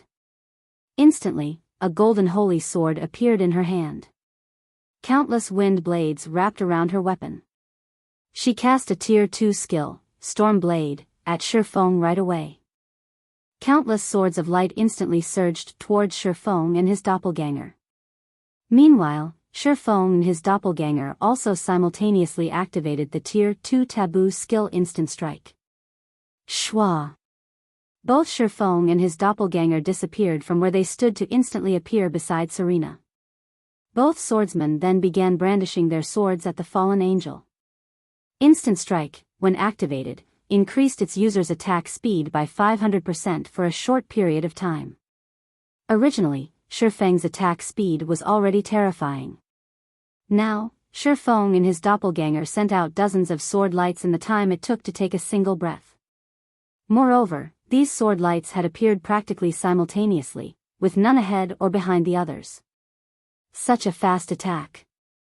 Serena's gaze sharpened as another golden holy sword appeared in her other hand. She then parried the barrage of attacks sent at her.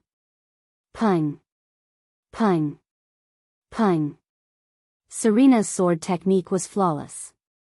Every movement of hers was utterly efficient as she blocked dozens of attacks continuously. However, even if Serena's defense were more perfect, there was still a limit to her attack speed. In the end, Shifeng managed to cut Serena's arm with the abyssal blade, causing -1 damage to the fallen angel. When Shifeng saw the compulsory -1 damage he dealt, his eyes nearly fell out of their sockets. Such a powerful Tier 2 Taboo skill. You were actually able to break through my defense. Serena looked at the bloody cut on her arm. Gently moving her finger across the wound, she instantly returned her skin to its unblemished state. Then she looked at Shifeng, saying, "Although I don't want to admit it, since you were able to injure me, it is your win. You may take these items and leave."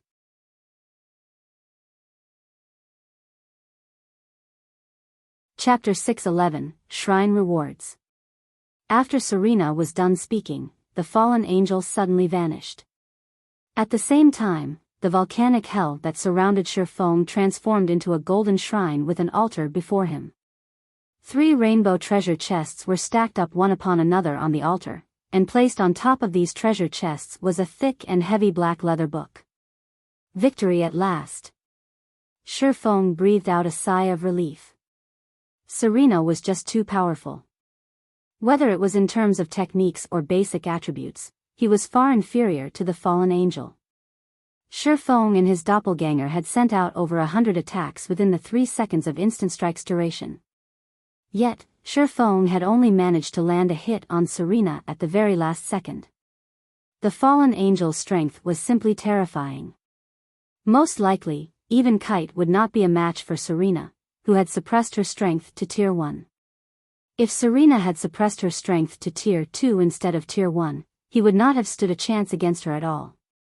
Although Shifeng had only managed to get through the test after immense difficulty, his harvest was similarly huge. During his 3 seconds of frantic attacking, Shifeng had thoroughly experienced Serena's perfect sword defense technique firsthand. He had seen for himself the sword technique of an NPC standing at the peak of God's domain. This was not something just any player would get to enjoy, as normally, they would have killed with a single hit. After Shifeng reviewed his memories of the previous battle a few times, he walked up to the altar and carefully picked up the black leather book. As soon as he did so, he felt a hard stare. Moreover, this feeling was not just limited to one person staring at him. Instead, he felt the gazes of a vast number of people. Every one of these gazes felt cold and violent. It was as if his body had submerged in a chilling, icy hell. Sure enough, the Bible of Darkness is not an ordinary item. Shifeng activated omniscient eyes and appraised the black leather book. Bible of Darkness, fragmented legendary item. The Bible of Darkness had been destroyed during the Great Destruction. However, the power of darkness contained within the Bible is extreme. If one can gather the other fragments, they can restore the Bible's power, gaining dominance over all demonic creatures and become the Lord of Demons. It's actually a fragmented legendary item? I heard that the Bible of Darkness fantasy extinguisher was an epic item. Was the one he obtained a replica? Shifeng muttered, feeling rather surprised as he looked at the quality of the Bible of Darkness in his hands. However, after giving it some thought, Shifeng felt it was possible. With how powerful Serena was, Fantasy Extinguisher should not have been able to injure the fallen angel at all with the strength he had at that time. It was highly possible that he had chosen the first option instead. Meanwhile, Fantasy Extinguisher had managed to become a peerless expert in the Black Dragon Empire thanks to the Bible of Darkness. With the help of the Bible of Darkness, Fantasy Extinguisher managed not only to become exceedingly powerful himself but also to increase the strength of his guild significantly. Only afterward did Blue Frost and the others from District 1 shine brightly.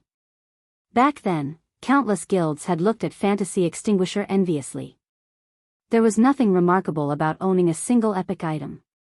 However, the Bible of Darkness was no ordinary epic item, as it held the power to increase the overall strength of a guild. The Bible of Darkness was capable of strengthening players with the power of darkness. Not only could players receive a huge boost in attributes, but they could also obtain an enhanced skill corresponding to their classes. This was the reason why the Fantasy Shrine had managed to form the invincible Black Demon Legion in the past, allowing the guild to become one of the tyrants of the Black Dragon Empire. Back then, even the Dragon Phoenix Pavilion's Blood Legion had not been a match for the Black Demon Legion. If Fantasy Extinguisher had gained such achievements by relying on a replica, what would have happened if he had obtained the real Bible of Darkness? Most likely, the entire Black Dragon Empire would have fallen into the Fantasy Shrine's hands. Shifeng inwardly grew excited as he looked at the Bible of Darkness in his hands. He had finally completed one of the steps required to become an overlord in God's domain. Whether it was the magic weapon Abyssal Blade or the fragmented legendary ranked Heavenly Dragon's Breath, both were items that focused on increasing his personal strength. They were of little use in raising the overall strength of his guild. However, the Bible of Darkness was different. It was an item focused on increasing the overall strength of many players. With the Bible of Darkness in hand, he would be able to form a group of Black Demon Guards. With his special training plan, he would be able to quickly establish a Black Demon Legion that surpassed even the Dragon Phoenix Pavilion's Blood Legion. At that time, who, in Star Moon Kingdom, would be able to compete with him? After some fantasizing, Shifeng then stored the Bible of Darkness and shifted his gaze towards the 3 rainbow treasure chests. I have really made a killing from the epic quest this time. Not only did I get a fragmented legendary item, but I also obtained a chapter of shelter and a magic device forging design. Shifeng laughed. He quickly tucked the contents of all 3 rainbow treasure chests into his bag. The first rainbow treasure chest contained 188 soul crystals. Though Shifeng himself had no use for these things, he would be able to upgrade the Lion's Bar to a 2-star bar with this many soul crystals. At that time, the production volume of the 100-berry wine would increase to a level barely enough to supply the upper echelons of both District 1 and 0 Wing. The second rainbow treasure chest contained the chapter of shelter. Before coming to the World Summit, Shifeng had asked Blue Frost about large shelters in detail. If a small shelter was akin to a small village, then a medium shelter was a small town, while a large shelter was a large town. Why were so many guild forces madly accumulating resources and were adamant in upgrading a shelter to a large shelter? It was because larger shelters possessed a certain degree of self-defense. the number of players a shelter could hold was not unlimited. If players wished to become a resident of a shelter, they had to register themselves with said shelter. Meanwhile, the number of players a shelter could register was limited. If there was no cap to registration, players within the Dark Den would have long since migrated to the best shelters available to develop themselves. It was also precisely this limitation that severely restricted the development speed of a shelter. A small shelter could register a maximum of 10,000 players, which was roughly equivalent to the member count of a small guild. Medium shelters could register up to 30,000 players, which was roughly equivalent to the player population of a small town. Aside from having a larger population, players could also construct some specialty buildings such as the Lion's Bar in a medium shelter. The overall strength of a medium shelter was significantly higher than a small shelter's. Meanwhile, when a medium shelter was upgraded to a large shelter, the number of players the shelter could register would undergo a qualitative change, directly increasing to 100,000. That number could practically rival the member count of a second-rate guild. Moreover, the functions of the shelter would also increase notably. The increase was not limited to just the skill books and specialties supplied. Players of the shelter would also be able to tame mounts. Mounts could be said to be the lifeblood of players residing within the Dark Denver. With no teleportation magic arrays in the Dark Den, players could only rely on their own 2 feet to travel to their desired destinations. With a mount, the mobility of players would improve significantly, and as a result, their strength would also rise much faster than before. Hence, the various guild forces were desperately accumulating resources in order to create a large shelter of their own. This was also why plenty of independent shelters subordinated themselves to guild forces. As long as they joined a guild force, they could head to the large shelter controlled by said guild force and purchase mounts. Otherwise, they would have to wait until their own shelters were promoted into large shelters or try their luck in large-scale team dungeons. Now that Shifeng had the chapter of shelter, he could directly promote the shelter of District 1 to a large shelter. The players inside the shelter could then begin to accumulate funds and resources. As soon as they reached a sufficient level, they would be able to purchase a mount of their own. Compared to the players of other shelters, the players of District 1 would be able to save up on plenty of time. Although I've obtained the chapter of shelter, I still don't have a way to return to the shelter right now. It seems that I can only wait until the cooldown of the position teleportation scroll ends before making another trip to District 1's shelter. Shifeng suddenly recalled that he had arrived at the central area of the Dark Den through a teleportation gate. As for the method of returning to the evil ghost domain, he had no idea whatsoever. With the items he came for in hand, Shifeng did not continue idling around inside the Lord of Destruction's shrine. He took out a return scroll and began chanting the incantation required to teleport back to White River City. After 20 seconds passed, Shifeng transformed into a streak of light and disappeared from the shrine.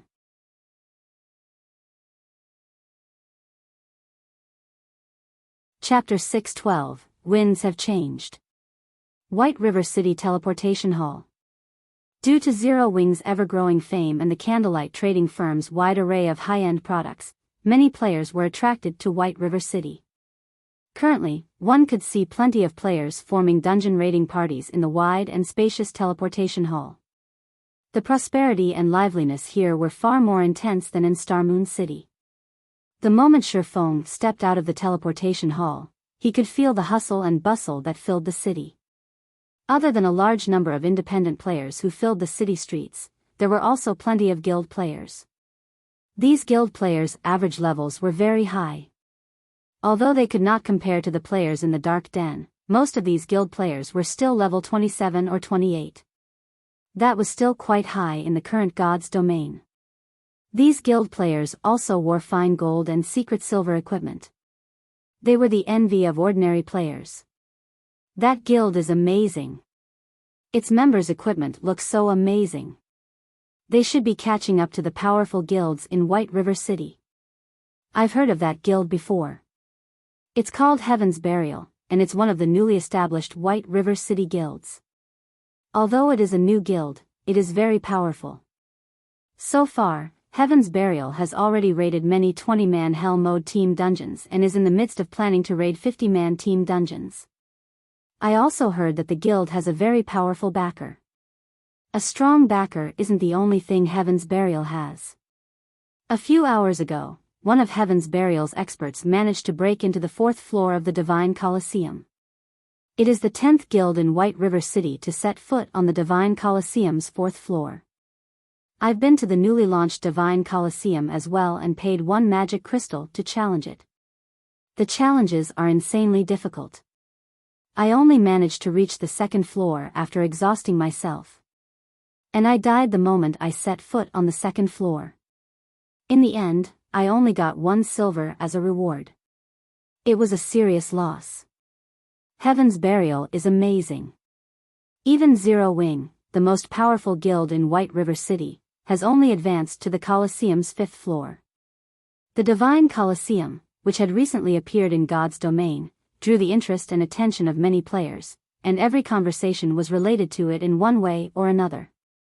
After God's Domain had undergone its 3rd evolution, combat in the game had become more difficult for players. The Divine Colosseum was a very good place to train their combat techniques. Only, training there was too expensive. Moreover, the Colosseum only accepted magic crystals as currency. This had caused the price of magic crystals to skyrocket overnight. Since the 3rd system upgrade, the price of magic crystals had doubled. Sure enough, that which should arrive, will arrive. Shurfeng was frustrated as he swept a glance over the members of Heaven's Burial. Before the 3rd evolution of God's Domain, international corporations had only prepared to invest in God's Domain. As for other smaller corporations, they had not paid much attention to this particular investment route. However, with the launch of the Divine Colosseum, God's Domain's popularity began to show signs of overtaking the fighting competitions in the real world. This situation drove corporations, both big and small, around the world towards the game. With a potential gold mine in sight, these corporations began to increase their investments in the game. For a time, countless new guilds emerged throughout God's Domain, all wishing to take a bite of the pie known as God's Domain. Among these corporations, several major investors looked to Star Moon Kingdom. Some bought shares of long-standing guilds, while others chose to establish their own guilds. Among these newly established guilds, 3 stood out: Cloud9, Yin Yang Court, and Heaven's Burial. In the past, Heaven Burial had started developing itself in Star Moon City. The guild was clearly ambitious.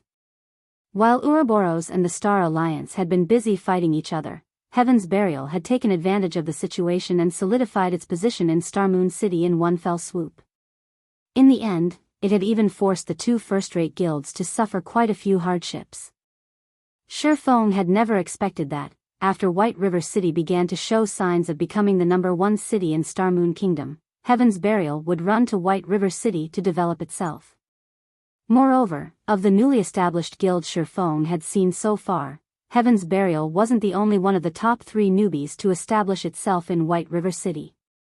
He also saw members of both Cloud9 and Yin Yang Court. Interesting. Everyone's has come to White River City trying to take a bite out of the fat piece of meat that I cooked up. Do they really think that Zero Wing is some kind of pushover? Shurfeng could not help but smile. Zero Wing indeed possessed plenty of enemies. In the dark, underworld lurked and spat like a viper. In the light, they had also provoked the Heavenly Dragon Pavilion. As Shurfeng made his way to White River City's library, he discovered that, despite having only been away from the city for a short time, many players had acquired their own NPC guards. NPC guards had become beacons of hope for many powerless players. At the same time, these NPC guards had also received attention from the various large guilds. As a result, these NPCs' development speeds were unusually fast. Players who were trying to become merchants were especially interested in these NPC guards. In God's Domain, players' activities were not limited to killing monsters out in the fields. Players could also take on all sorts of quests. Many merchant players, who did not possess any combat power, could rely on NPC guards when carrying out special quests. However, the majority of the quests did not allow the assistance of ordinary guards, only personal guards. Just as Shifeng arrived before White River City's library, the sound of his system communicator rang by his ears, and the caller was none other than Everlasting War. Brother Yifeng, you've finally come online.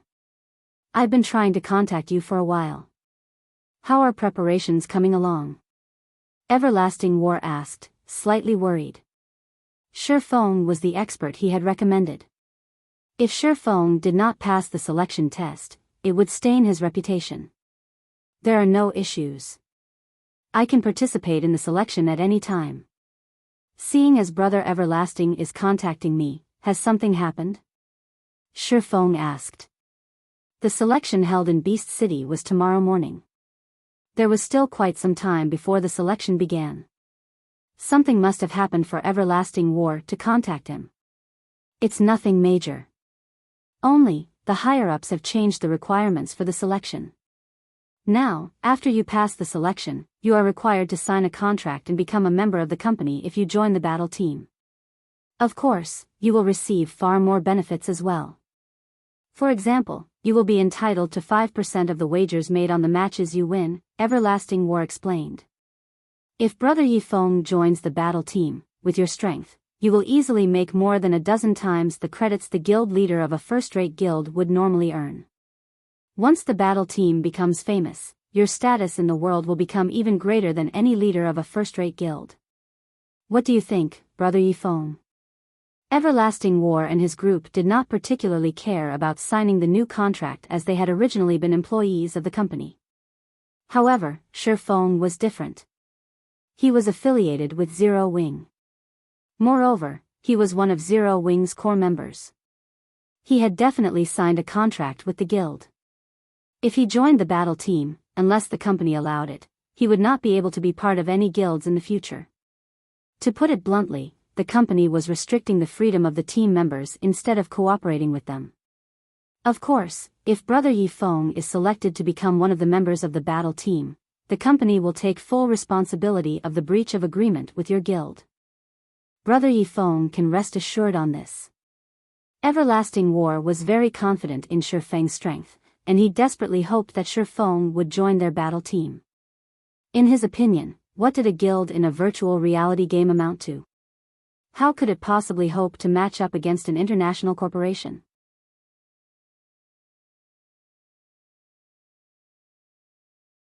Chapter 613, Peak of Star Moon.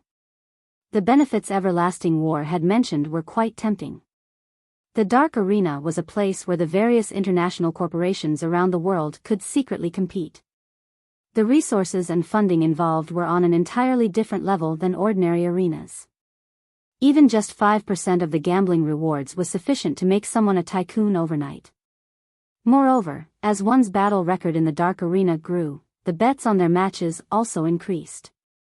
The income one could potentially earn through the Dark Arena could even tempt international fighters. To virtual reality gaming experts, that was an astronomical number. However, that was only the tip of the iceberg. Based on what information Shifeng had, in the past, any players who signed a contract with a battle team held extraordinary positions in the corporation that owned the team. If it were a famous player such as Everlasting War, even the upper echelons of international corporations would treat them with respect. The guild leader of a second-rate guild did not even qualify to fawn over such players. They were from entirely different worlds. The third evolution of God's domain arrived too soon. I did not expect these international corporations to discover the importance of expert players so quickly. Shifeng frowned, feeling disappointed. It would have been great if these international corporations had only discovered this fact a few days after the selection tests. However, since these international corporations had discovered the truth, he could not do anything to change it. He was the guild leader of Zero Wing. Moreover, in this life, he had sworn that he would not be controlled by others ever again. Brother Everlasting, since the higher-ups have made this decision, you will have to forgive me for not participating in the selection, Shifeng directly refused. Although he could no doubt earn a lot of money, fame, and status in the Dark Arena, in the era of God's domain, a player could similarly obtain all of these things so long as they had the ability. Since he could not earn a large sum of credits through the Dark Arena, he just had to look for some other way. As a reincarnator, he did not believe that he could not earn credits from other avenues. Particularly, from his trip to the Dark Den, he had obtained the teleportation magic array design and magic device forging design. These two items were practically money-printing machines. As long as he had enough raw materials, the money he could make would be astronomical. Everlasting War was slightly stunned by Shi Feng's reply. He had not thought that Shi Feng would refuse his offer so decisively. However, when he thought about Shi Feng's skill, he hurriedly advised, "Brother Yifeng, won't you reconsider? At the end of the day, a gaming guild is only a gaming guild. It is nothing compared to a major corporation that can affect the world's economy. With your skills, I guarantee that you'll at least become vice leader of the battle team." The team's strength did not rely on a single person. After all, each battle team could include up to 10 members. Naturally, the more experts there were in a team, the higher the team's chances were of obtaining victory. In Everlasting War's opinion, Shi Feng could most likely rank within the top 3 within their battle team. If they lost a top 3 expert, it would wound the battle team's overall strength. "Brother Everlasting, don't waste your time trying to persuade me. Moreover, I have many matters that I need to attend to. Not being able to join is a good thing. Anyways, I still have something to do, so I'll talk to you another time." Shi Feng disconnected the call. He then entered the library. Meanwhile, Everlasting War could not help but sigh as he said, "Truly disappointing." Disappointing? What's there to be disappointed about? Isn't he just a core member of a small guild? How strong could he be? He must have realized how weak he actually is. Do you know how many experts of God's domain and professional fighters are trying to join the glorious battle team? Even if he shows up, he will never be selected. A luxuriously dressed middle-aged woman standing across from Everlasting War disdainfully dismissed his concern. 4 bodyguards in black stood next to this woman. All 4 radiated intimidating auras that were capable of making Everlasting War, someone who had once been a professional bodyguard, anxious. Particularly, the rugged-looking man among these bodyguards was very famous in the bodyguard industry. He was known as the Steel Guard, and even some international fighters were no match for him. Director Hua Yifeng is no ordinary expert. If you can restore the recruitment conditions to what they were before and allow him to join the glorious battle team, our chances of beating our next opponent, the Midday Wolves, will be much higher. This will also greatly benefit the company, Everlasting War carefully suggested. The changes in the battle team's recruitment conditions were all due to this woman, Hua Qiushui, standing before him. Although he did not understand why Hua Qiushui had suddenly changed the conditions, this last-minute adjustment troubled him, the leader of the battle team. However, despite his annoyance, Hua Qiushui's position was extraordinary. A single word from her could easily leave him jobless. Hence, he did not dare speak too boldly in front of her. Naturally, I have considered these changes carefully. You only need to focus on how you're going to defeat your next opponent. He is merely a nameless expert. Do you think that, just because we are missing one nameless expert, you're going to lose against your next opponent? Hua Qiushui questioned, her voice low and dangerous. He is just one less nameless expert participating in the selection. There are plenty of God's domain experts coming to take the test.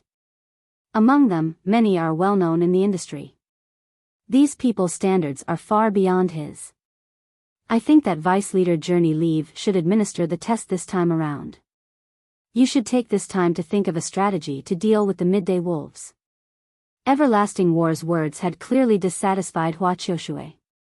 Without hesitation, she had stripped him of his duties for a few days.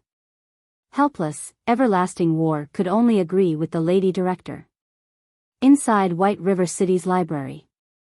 After entering the library, Shi Feng headed towards the building's top floor. 2 level 180 tier 2 white robe knights stood by the doors. Normally, ordinary players would not dare approach the Star Moon Hall. However, Shi Feng had long since become a frequent visitor of this place. Without hesitation, he walked past the knights and opened the doors to the hall. Charlene, who sat beside a table, looked at Shi Feng, mildly stating, "You're here." Hearing Charlene's intimate greeting, Shi Feng could not help but tense up. Crap. I forgot to store the coins in my bag. Seeing Charlene's intimate smile, Shi Feng suddenly thought of the precious coins he had in his bag. This reaction was practically instinctual now. Although Charlene was an NPC, she seemed more realistic than a real person. Though she always appeared friendly, her actions said otherwise. If not for a few tricks he hid up his sleeves, she would have bankrupted him long ago. Ha ha ha. Come over here, let me see what you've brought this time. Charlene waved her hand at Shi Feng. Suddenly, a huge force tugged at Shi Feng's body, sending him flying towards Charlene. Shi Feng was shocked at this sudden development. After not meeting for some time, Charlene's strength had increased once more. Charlene, who had been a Tier 4 Great Divine official, had now become a level 200 Tier 5 Red official. At this point, Charlene was many times stronger than Weissman, White River City's magistrate. She stood at the peak of Star Moon Kingdom. Although Shi Feng had long since known that Charlene was not an ordinary NPC and that her strength would increase significantly every time they met, her improvement speed was simply mind-blowing. Even he, someone who had played God's Domain for more than a decade, found it astonishing. Just who is Charlene? Questions filled Shi Feng's heart.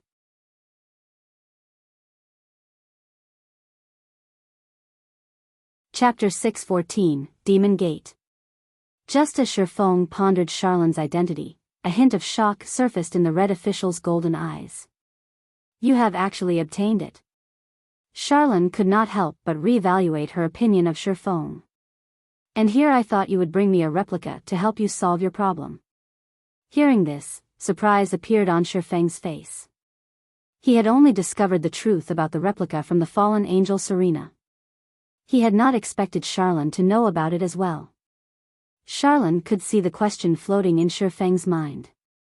Smiling, she explained, the Bible of Darkness is not an ordinary item. The Lord of Destruction crafted this item, and it is a treasure used to gain dominance over all demonic creatures. Even though the Bible has been destroyed, it still holds boundless power. There are countless powerhouses who wish to obtain it. In the past, plenty of strong people tried going to the Dark Den to obtain the Bible of Darkness. In the end, however, they only managed to return with replicas. Even so, a replica of the Bible of Darkness still possesses a certain degree of power. There are no problems with using it to solve your great demon problem. Only, at the end of the day, a replica is still a replica. While it might be useful to a weak little adventurer like you, to high-tiered powerhouses, it is hardly worth anything. It is no wonder why Fantasy Extinguisher stopped using the Bible of Darkness after he became a Tier 4 class. Shi Feng came to a realization after listening to Charlene's explanation. In the past, Fantasy Extinguisher had made a name for himself by relying on the Bible of Darkness and had even enabled the Fantasy Shrine to overwhelm the Dragon Phoenix Pavilion's guild branch. However, after Fantasy Extinguisher became a Tier 4 Spirit Emperor, he stopped using the Bible of Darkness. Back then, everyone had thought that Fantasy Extinguisher had dropped the Bible of Darkness and lost it after someone had killed him. Epic items, particularly special epic items like the Bible of Darkness, an item that would take effect even when inside a player's bag, would not lose its worth with the passing of time. Even a Tier 5 expert could continue to use it. After all, fragmented legendary and legendary items were simply too rare. Even Tier 6 God-ranked players would not necessarily own such items. Owning a unique epic item was still quite impressive. As Shi Feng re-examined the situation, he realized that it was highly possible that the replica of the Bible of Darkness could only display its worth up until Tier 3.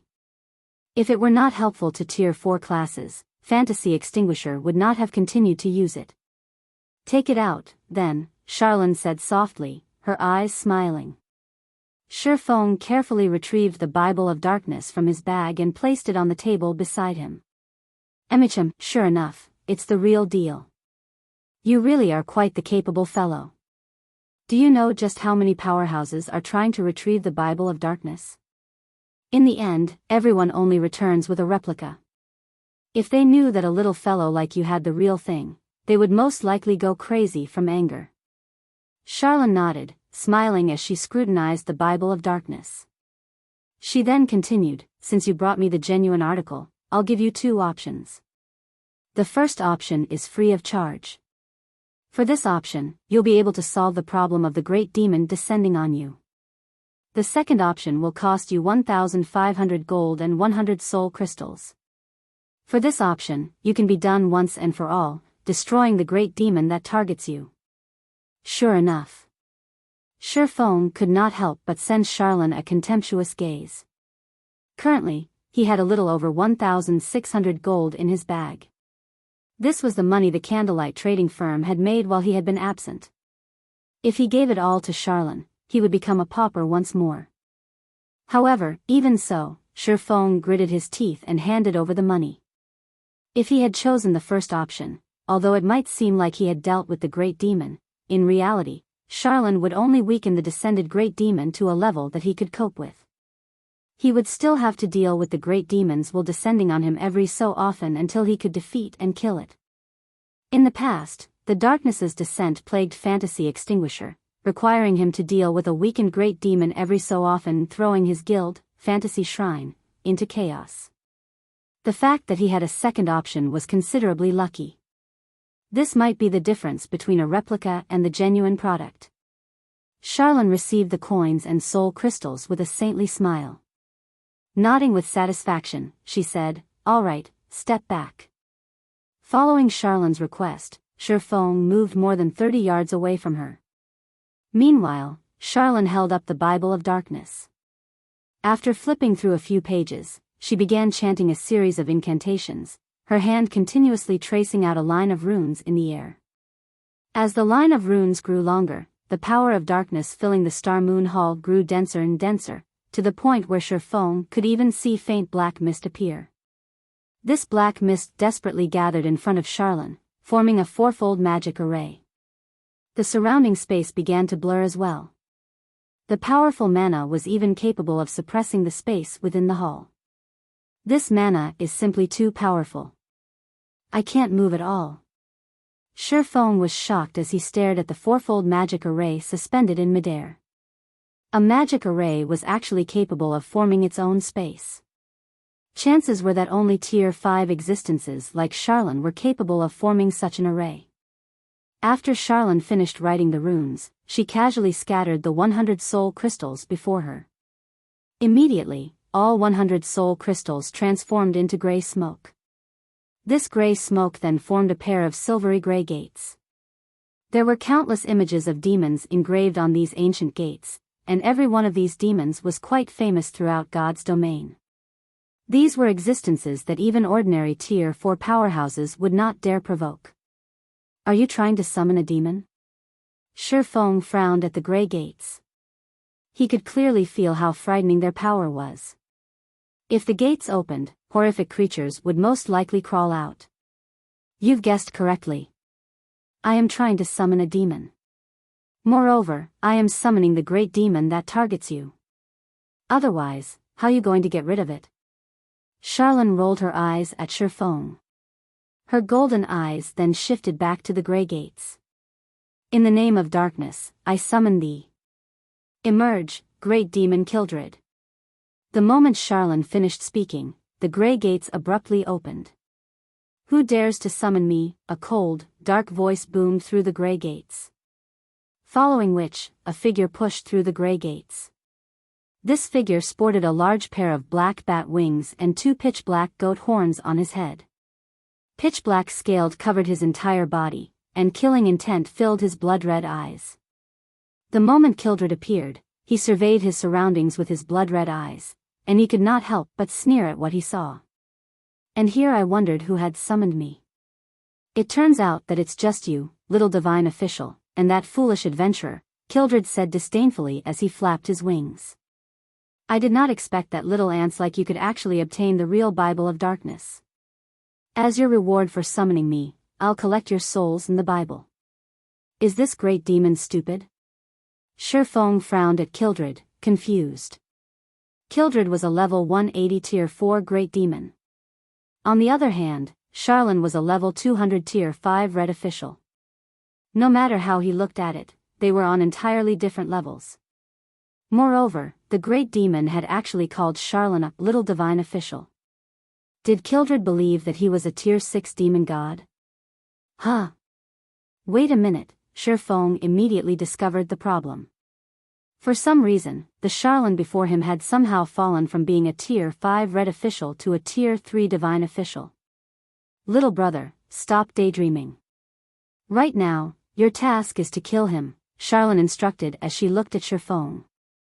She paid no attention to the great demon Kildred's provocation. You wish to kill me, the great demon Kildred? You too must be insane. I'll show you what the consequences are for summoning a great demon. Kildred revealed a malicious grin upon hearing Charlene's words. Suddenly, black flames appeared in his hand.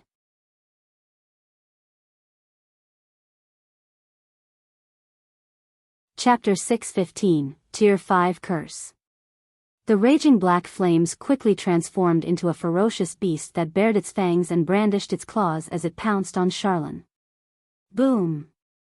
At the sound of an explosion, the black flames in the air suddenly began to collapse, dissipating into nothingness. You!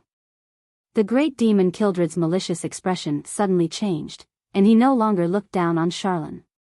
Rather, he gazed at the Tier 3 divine official with solemn eyes. Even Tier 4 classes would find it difficult to deal with soul fire, yet, Charlene managed to disperse it without moving in the slightest. One could just imagine what kind of power she contained. No. It wasn't the soul fire that was defeated. My mana. Kildred was horrified as he quickly discovered the true problem. His mana rapidly leaked from his body. Due to the lack of mana, he had lost control of the soul fire he had summoned, causing it to disappear. Standing at a distance, Shifeng was also shocked by Charlene's counterattack. The great demon Kildred's level plummeted, as did his tier. Level 180. Level 170. Level 160. In a short moment, the great demon Kildred had become a level 35 tier 2 evil spirit. He was no longer a level 180 tier 4 great demon. What have you done? Kildred asked, gaping at Charlene in abject horror. Oh, it's nothing. I just used God's Twilight, a tier 5 curse, Charlene said, smiling. While inside God's Twilight's effective area, all beings above tier 2 will be forcefully suppressed by 2 tiers. Naturally, their levels will lower as well. Upon hearing these words, Kildred instantly paled. Shifeng was similarly astonished. A tier 5 curse. This was a spell that could rival the power of a tier 6 god-ranked spell. Kildred, you can only escape this situation by defeating the adventurer before you. Otherwise, you will die here. Although Charlene's voice sounded pleasing to the ears, her words caused even a great demon like Kildred to shudder in fear. Realizing that was his cue, Shifeng unsheathed the abyssal blade and Purgatory's shadow. This should be the final test. Shifeng licked his lips as he stared at the great demon Kildred, who hovered in the air. He had always known that it would not be so easy to obtain the fragmented legendary ranked Bible of Darkness. In God's domain, there was an abundance of epic items. However, fragmented legendary and legendary items, items that were above epic rank, were extraordinarily rare. If players wanted to obtain one, they would have to pay an unimaginable price. The fact that he had grasped a special fragmented legendary item such as the Bible of Darkness with so little trouble could already be considered a miracle. In the past, to obtain a single fragmented legendary item, the various large guilds throughout God's domain would have to be busy for at least 1 to 2 months, possibly 3 to 4 months. Unless one were extremely lucky and encountered special locations such as the Star River Valley, they would have to rely on quests to obtain a fragmented legendary item. Little ant, a tier 1 swordsman like you dares to draw your sword against me, the great demon Kildred? You are indeed courageous. However, just because I have been suppressed to tier 2, you think you have a chance of defeating me? Kildred laughed angrily as he felt the sting of a deep wound to his pride. How will I know if I don't try? Shifeng laughed. He then approached the great demon one step at a time. Kildred, Evil Spirit Great Demon. Level 35. HP 1000000/1000000. A Tier 2 Evil Spirit was the equivalent of a Lord-ranked monster. However, due to Kildred's intelligence, his combat power was definitely much higher than an ordinary Lord. His HP, though lower than an ordinary Lord, was also much higher than a player's. As Shifeng approached Kildred gradually, he suddenly discovered something fortunate. While he was under the effects of God's twilight, all of his skills' cooldowns had not only been refreshed, but they had also been reduced by half. It seems my test this time is to defeat a Tier 2 evil spirit while at my peak.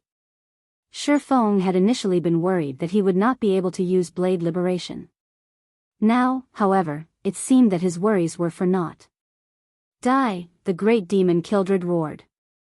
Suddenly, a black spear appeared in his hand. He then swooped down and jabbed the spear towards Shifeng in rapid succession. In the next moment, streaks of black light rained down on the swordsman. Tier 2 skill, Black Rain Annihilation. Shifeng did not dare to hold back. Immediately, he activated Heavenly Dragon's power and Blade Liberation. He then used the Aura of Wind's activatable skill, Wind Rider, and leaped into the air. With a 280% increase to his movement speed, Shifeng's speed could rival that of a great lord. Very easily, he escaped the effective area of Black Rain Annihilation.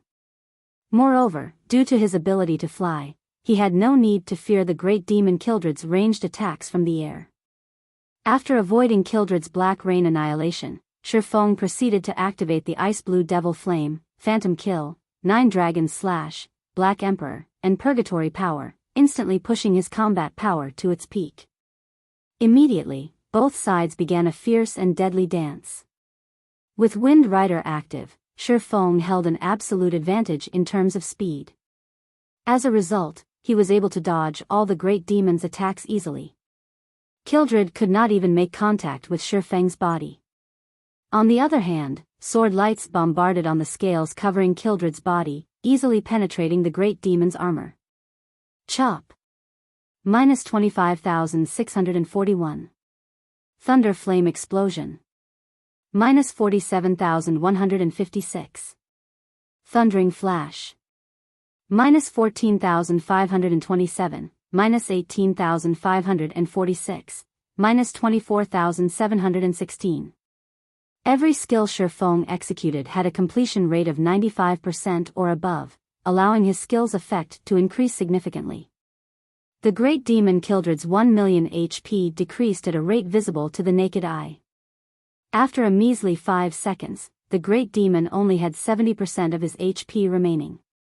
However, Shifeng suddenly discovered that, as he relentlessly attacked the great demon, his opponent's strength and speed began to rise. Originally, when he had activated twofold Berserk, his strength should have rivaled even a high lord of the same level and overwhelmed the great demon Kildred. After a short period of intense battle, however, Kildred's strength was already equal to his. The great demon's speed also quickly caught up. This can't continue. Although I don't know whether he is growing stronger due to the length of battle increasing or his HP decreasing, I need to finish him off as soon as possible. Shifeng used Flame Burst. Suddenly, 2 miniature suns appeared and illuminated the Star Moon Hall. 24 consecutive strikes. Both Shifeng and his doppelganger used Flame Burst at the same time. 24 sword lights cut across the space of the hall, striking the great demon Kildred. Every sword light from Shifeng dealt over minus 20,000 damage to the great demon. His doppelganger caused over minus 10,000 damage with each attack as well. When critical hits were achieved, the damage of the attacks doubled. When the attacks ended, the great demon Kildred suffered a total damage of over minus 500,000. This, Shifeng was stupefied when he saw the great demon that he had attacked. At this moment, the the great demon Kildred had only 40% of his HP remaining. Meanwhile, a faint, black light radiated from Kildred's body. Tier 2 skill, Dark Shield. It was a spell that could absorb a relatively large amount of damage. Damn it. Shifeng frowned. Flame Burst was his ultimate skill. Yet, the great demon had actually managed to negate a portion of its damage. Currently, the great demon Kildred had grown more formidable after the attack. Meanwhile, there were less than 10 seconds left on Blade Liberation's duration. Ha ha ha. My strength has completely surpassed yours now. Die, human. Kildred snorted. He then threw his spear at Shifeng. Kildred's spear was extremely fast, and even Shifeng only barely managed to block it with his swords. Pung! Shifeng was immediately struck down from the air, his body colliding heavily with the floor and shattering it. A damage of close to -1,100 points appeared above his head. This was the damage he received after blocking the great demon's attack. If he had failed to block the attack, he would have lost far more than a little over 1,000 HP. However, the great demon Kildred was not finished. Suddenly, Kildred split into two copies of himself. These two Kildreds looked exactly the same, and their attributes were equally frightening. In the next moment, one Kildred charged at Shifeng's doppelganger while the other charged at Shifeng.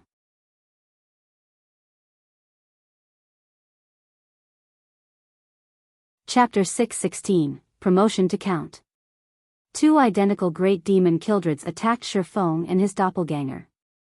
Shifeng, who had been at a disadvantage in terms of strength, had no choice but to dodge the great demon's attacks. Although Shifeng had entered the flowing water realm and could predict the trajectories of Kildred's attacks, the great demon's spear was like a venomous snake that consistently sent fatal blows towards his blind spots. If any other player stood in his place, not to mention dodging, even blocking the attacks would be difficult. Facing the unavoidable attacks, Shifeng had no choice but to block with his swords. However, the great demon Kildred's strength was simply too intense. Each of his attacks managed to push Shifeng back by several steps and inflict slightly more than -1,000 damage.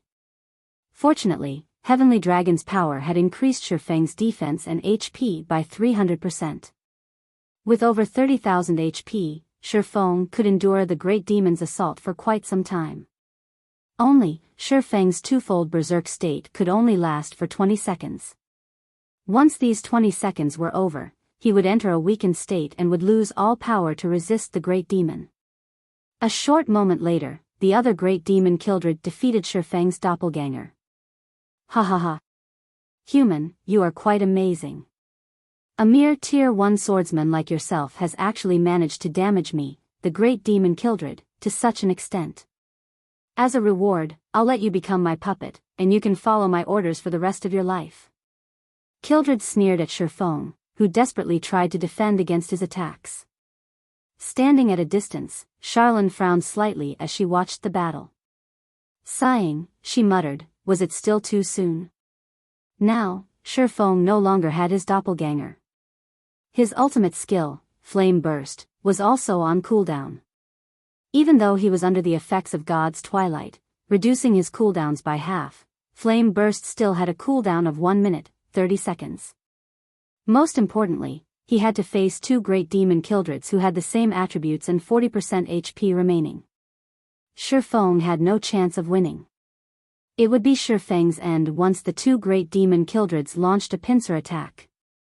Human, be at ease and become my slave. In the blink of an eye, the two great demon Kildreds appeared in front of and behind Shifeng, both great demons revealing a ferocious expression. This is just the twin life technique. Do you really think that I have no way of unraveling it? At this moment, Shifeng's previously stern expression suddenly vanished. On the contrary, he revealed a disdainful and victorious smile. Hearing Shifeng mention the words, twin life technique, Kildred's expression turned grim. Twin life technique was a special skill that did not possess any tiers. It was a skill that utilized the aid of a treasure to produce a doppelganger with the same capabilities as the original, though both the doppelganger and the original shared the same HP. However, unlike the original, the damage the doppelganger received would be increased by 300%.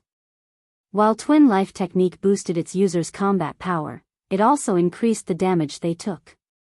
The skill was a double-edged sword. If used correctly, it could display boundless power. If used badly, one would cut their own lifeline with this skill. So what if you know about the Twin Life technique? Can you tell which one is real and which is fake? Kildred did not believe that Shifeng could differentiate the true Kildred from his doppelganger.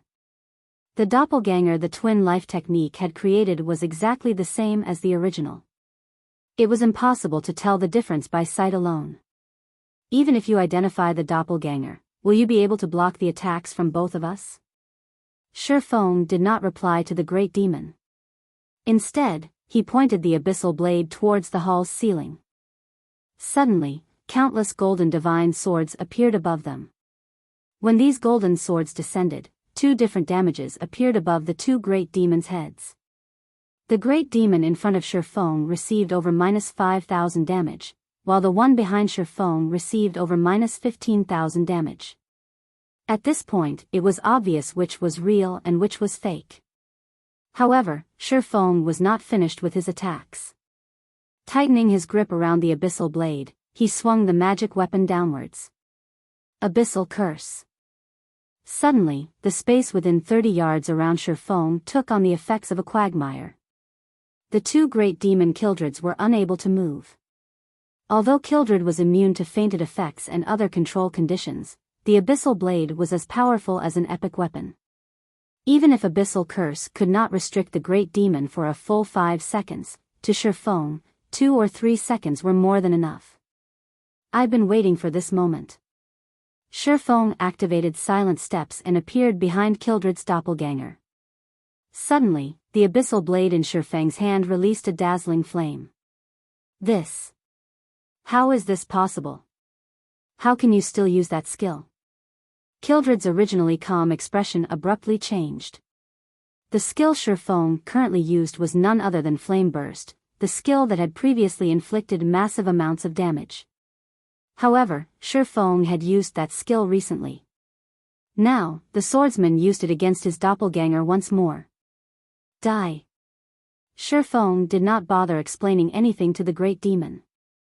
In truth, while Kildred's doppelganger faced off against his doppelganger, he had used up the 30 stacks of death aura on Flame Burst.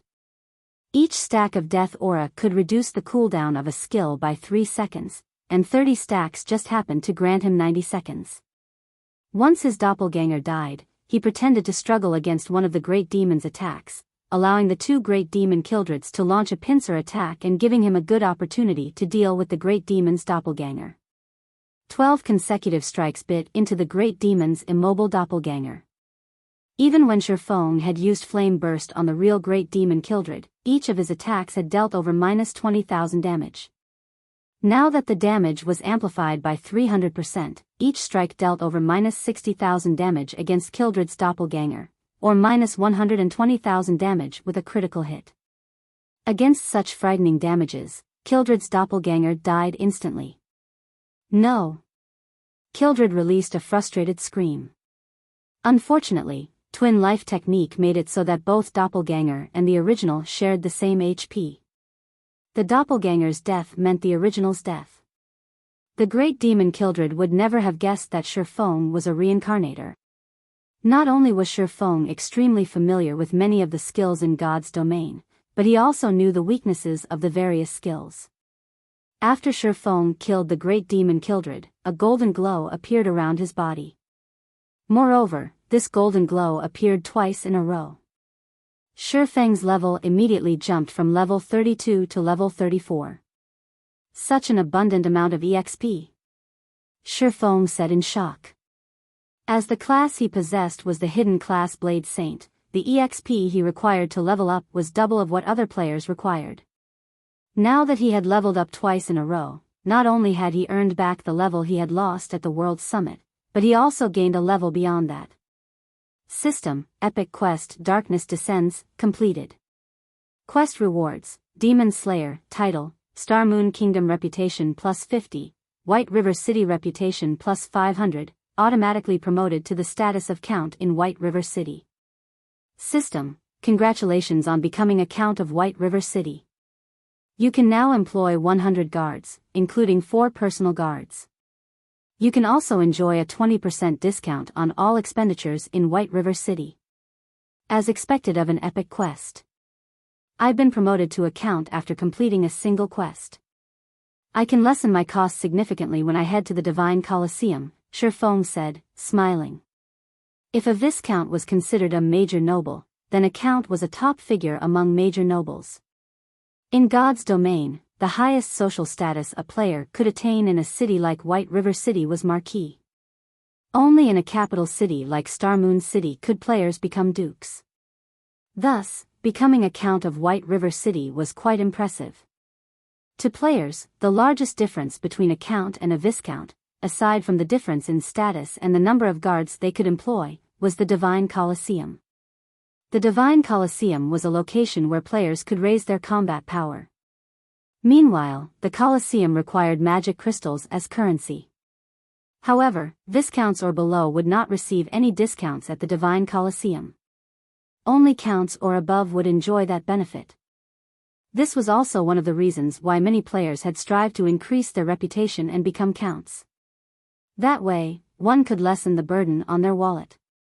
Compared to ordinary players, a Count's title held far more importance to players who owned private lands because Counts possessed much greater authority. This authority was also the capital that a player required if they wished to rise and succeed in a city.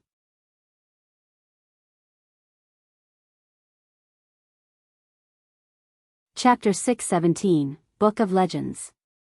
After the great demon Kildred died, Shifeng discovered a particularly interesting item. A design had dropped from the demon. However, this was no ordinary design. The design Kildred had dropped was nearly 4 times larger than ordinary designs. Stable design. Shifeng could not help his shock after examining the item. In God's domain, after players reached level 40, they could use mounts rather than relying on their own 2 feet to travel. Players could purchase common mounts from the various large cities. Of course, players were also required to have a certain amount of reputation before they could make this purchase. As for higher-ranking mounts, players could only obtain them through quests, raiding team dungeons, and killing high-ranking field bosses.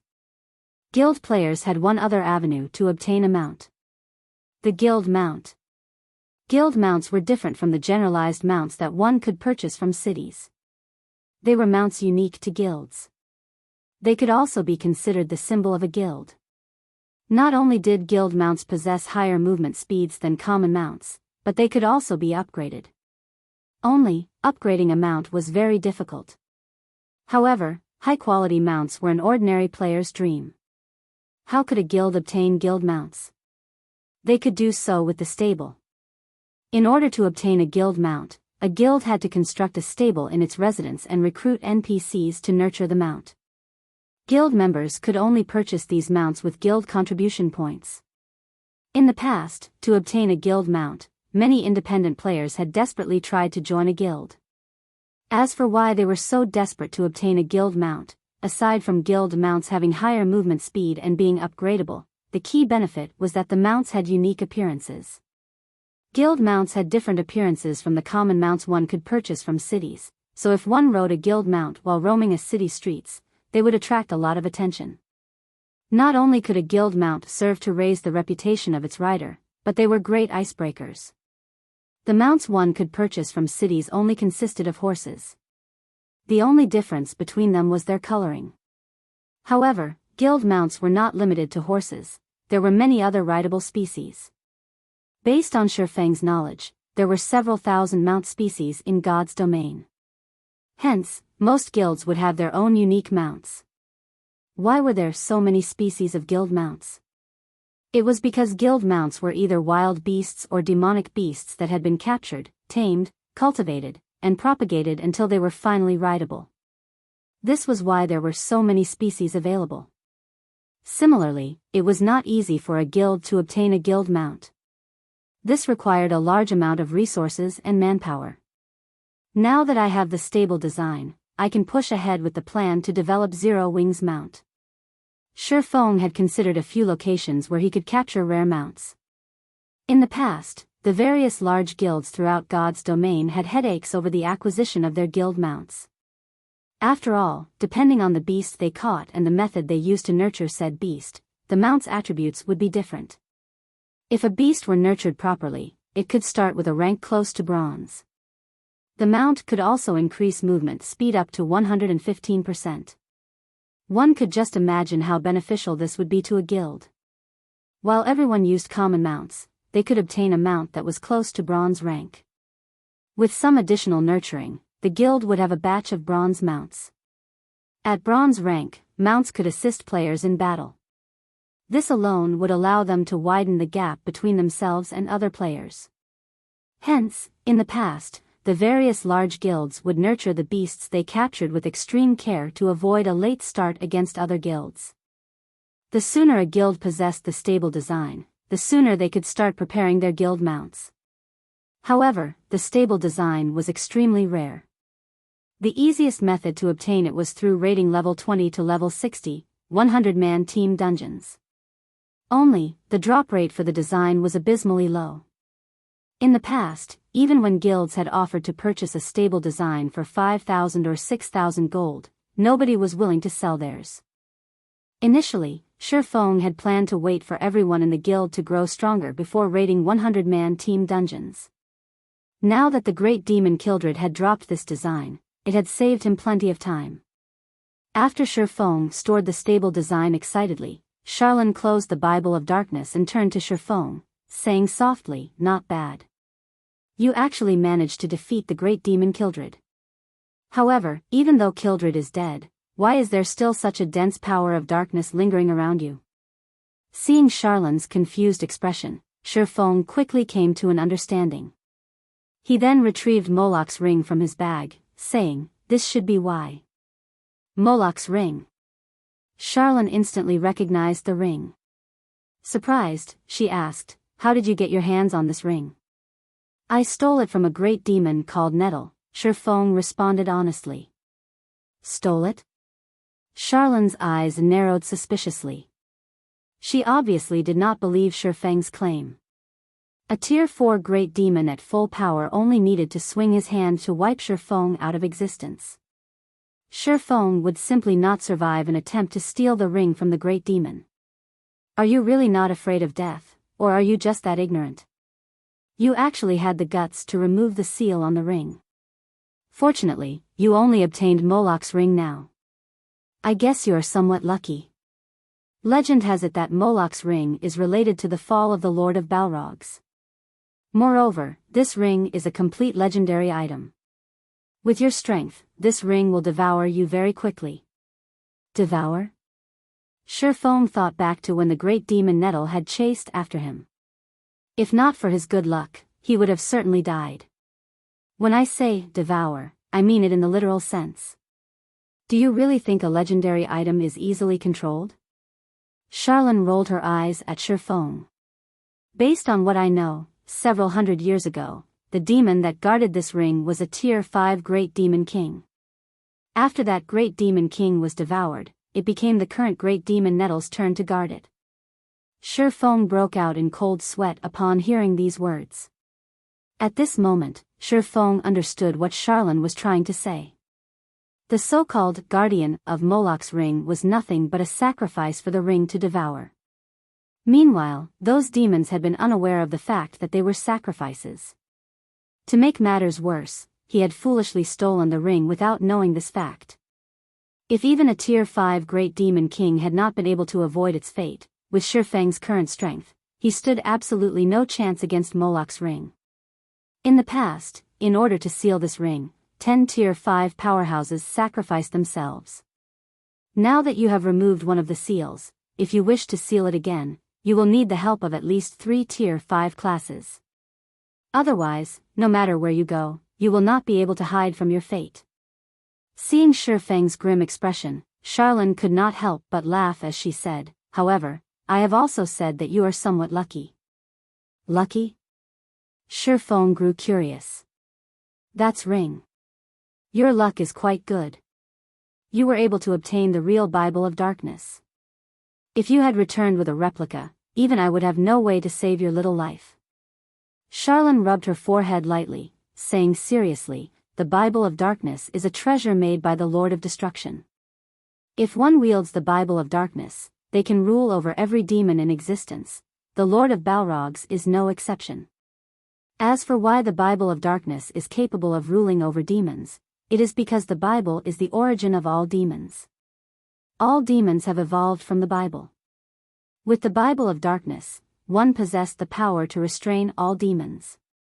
Of course, in its current state, it won't be able to suppress Moloch's ring. Only the complete Bible of Darkness has the power to do so. What you need to do now is repair the Bible of Darkness.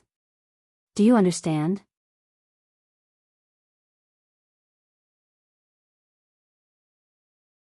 Chapter 618, Target, Tier 2. Repair the Bible of Darkness? Shifeng laughed bitterly. In God's domain, some fragmented legendary items could be repaired to their peak conditions, which was legendary rank. However, very few fragmented legendary items could actually be repaired. Otherwise, legendary items wouldn't have been so rare in the past. In the case of the fragmented legendary ranked Heavenly Dragon's Breath, the ring's description clearly expressed how it could be repaired. In the case of the Bible of Darkness, however, the description only provided a vague clue. How was he supposed to repair it? Of course, it won't be easy to repair the Bible of Darkness. With your current strength, you can't repair it at all. Fortunately, you have only removed one seal on Moloch's ring thus far. You still have enough time to prepare, Charlene said slowly after perceiving the current state of Moloch's ring with her magic. Lady Charlene, how long do I have? Shifeng asked rather anxiously. That depends on you. Charlene smiled as she glanced at Shifeng. Me? Shifeng was stunned. That's right. The stronger you are, the more time Moloch's ring will need to accumulate enough power to devour you. Based on your current level, you have roughly 50 to 60 days. It would be the best if you reach Tier 2 within 50 days. If you can do so, Moloch's ring will require far more power to devour you. Of course, there is a catch. If you continue releasing the seals on the ring, the speed at which the ring accumulates power will grow. Hence, the deadline depends on you. Hearing Charlene's explanation, Shifeng immediately came to a realization. In the past, the first top-tier expert to have been promoted to a Tier 2 class appeared 3 months after God's domain launched. However, Shifeng was a blade saint. He required twice as much EXP as ordinary classes to level up. Although he was a reincarnator, it would still be somewhat difficult for him to become a Tier 2 class within 50 days. The issue wasn't leveling speed, but that the advancement quest was too challenging and time-consuming. Hence, in the past, even top-tier experts had only obtained their Tier 2 classes 3 months after the game launched. The advancement quest for hidden classes were far more difficult, and the time required to complete them was much longer. If he had to complete his advancement quest within 50 days, he really didn't have much confidence of succeeding. If he had 60 days instead, then he would have significantly more confidence. Yet, the deadline Charlene had given him ranged between 50 and 60 days. Who knew how much time he actually had? Because of how specific Charlene was, Shifeng even began to wonder if the main god system set such a deadline purposefully. You are already very lucky. If you had not acquired the Bible of Darkness, Moloch's ring would not have required so much time to devour you. However, with your current strength, you have no chance of repairing the Bible of Darkness. Look for me again once you are promoted to Tier 2. Charlene waved her hand lightly. The Bible of Darkness then floated to and hovered before Shifeng. Oh, right. Don't forget about the task I gave you. Finished speaking, Charlene vanished. There was no trace of her throughout the Star Moon Hall. This is will projection. Shifeng stated, shocked when he saw Charlene disappear. Will projection was not a profound skill or something similar. It was an ordinary Tier 4 skill. In the past, many Tier 4 magical class players had known how to use the skill. However, the doppelganger summoned through will projection only possessed a small portion of the original strength. The doppelganger could not be used as a fighting force. It was a skill normally used for probing and reconnaissance. Yet, it had not been Charlene who had summoned a demon gate and suppressed a Tier 4 great demon with a Tier 5 curse, but her doppelganger. Charlene had easily completed these feats by relying on a weakened copy. In terms of strength, she definitely stood at the very top among Tier 5 NPCs. When Shifeng recovered from his shock, he discovered that the Bible of Darkness had undergone some changes. Bible of Darkness, fragmented legendary item. The Bible of Darkness had been destroyed during the Great Destruction. However, the power of darkness contained within the Bible is extreme. If one can gather the other fragments, they can restore the Bible's power, gaining dominance over all demonic creatures and become the Lord of Demons. Skill 1.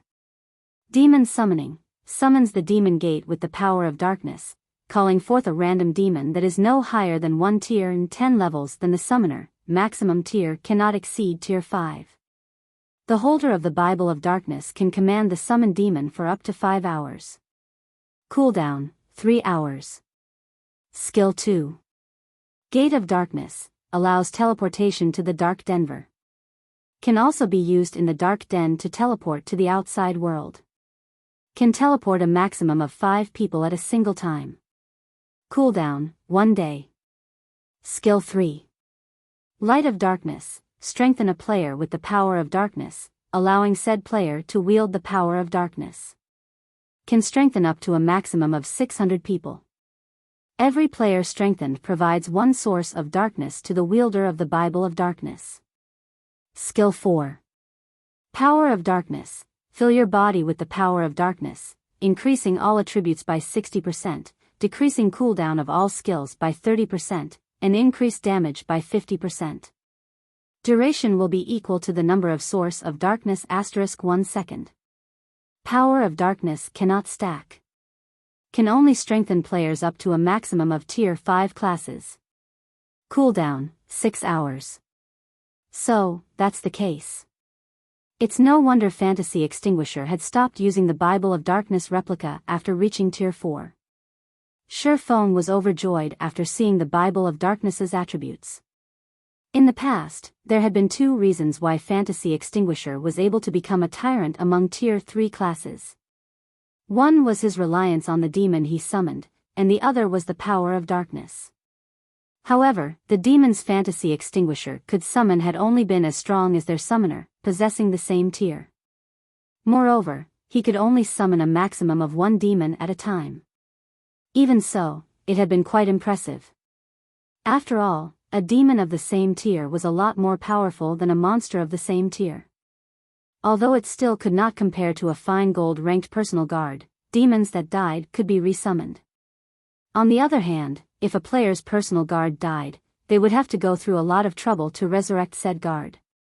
However, the Bible of Darkness replica Fantasy Extinguisher had obtained most likely could only be used up to Tier 3.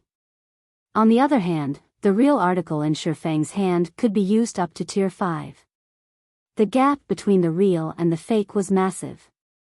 The most frightening aspect of the real Bible of Darkness was the fact that it was capable of summoning a demon that was 1 rank higher than the summoner. Shifeng was currently Tier 1, so he could summon a Tier 2 demon. When he reached Tier 2, he would be able to summon a Tier 3 demon. With this, who could possibly challenge him? The only unfortunate thing was that the skill summoned a random demon. There was no guarantee that he would summon a demon of a higher tier. Meanwhile, Power of Darkness was a berserk skill that was famous throughout God's domain. Although the skill did not increase one's attributes much, its duration was extremely long. It was at least 2 or 3 times longer than ordinary berserker skills.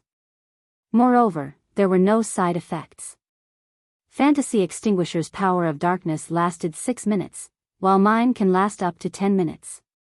Even the number of people I can buff has increased to 600. Shifeng's heart burned with passion when he thought of forming his own Black Demon Legion. A Black Demon Legion with a total of 600 members. As long as the members of the Black Demon Legion were around the same level, they could definitely go on a crusade against a town controlled by the forces of darkness, capturing it and constructing their own guild town. Shi Feng then stored the Bible of Darkness. The Bible of Darkness was not equipment. It could take effect even from inside a bag. Hence, it was extremely difficult for others to plunder it. Now that Shi Feng had the Bible of Darkness, he would not waste any more time. He immediately departed from the library and headed toward Zero Wing's residence by way of horse carriage. On his way, Shi Feng contacted Aqua Rose. Aqua, have the members of the main force gather at the residence, Shi Feng said. Guild leader, the main force is currently raiding a dungeon. Our efforts will go down the drain if we recall them now. Many guilds in White River City have already reached the final boss. Aqua Rose did not understand Shi Feng's intentions. Currently, the various large guilds in White River City desperately vied for the first clear of the 50-man team dungeon, Ruins of the Crow God. If they recalled Zero Wing's main force right now, they would have wasted a lot of precious time. Relax, it won't be a problem. Shi Feng was very familiar with the final boss in the Ruins of the Crow God. It will not be that easy to raid. Smiling, he said, moreover, I'm calling them back to help them clear the dungeon. Guild leader, are you serious? Aqua Rose grew excited. To conquer the Ruins of the Crow God, the various large guilds had tried every hand and exhausted every ounce of brainpower they had. They have never encountered such a difficult dungeon boss before. They were truly helpless against it. Everyone could only try to force their way through the boss again and again. If they had a raiding strategy, then they would have a much easier time dominating the dungeon. Of course. When have I ever lied to you? Shi Feng laughed. Okay. I'll notify them right away. Aqua Rose's eyes shone with renewed passion. After disconnecting her call with Shi Feng, she immediately notified Zero Wing's main force.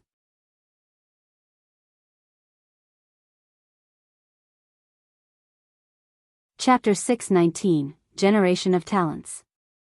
Underscore. Inside the 50-man team dungeon, the Ruins of the Crow God.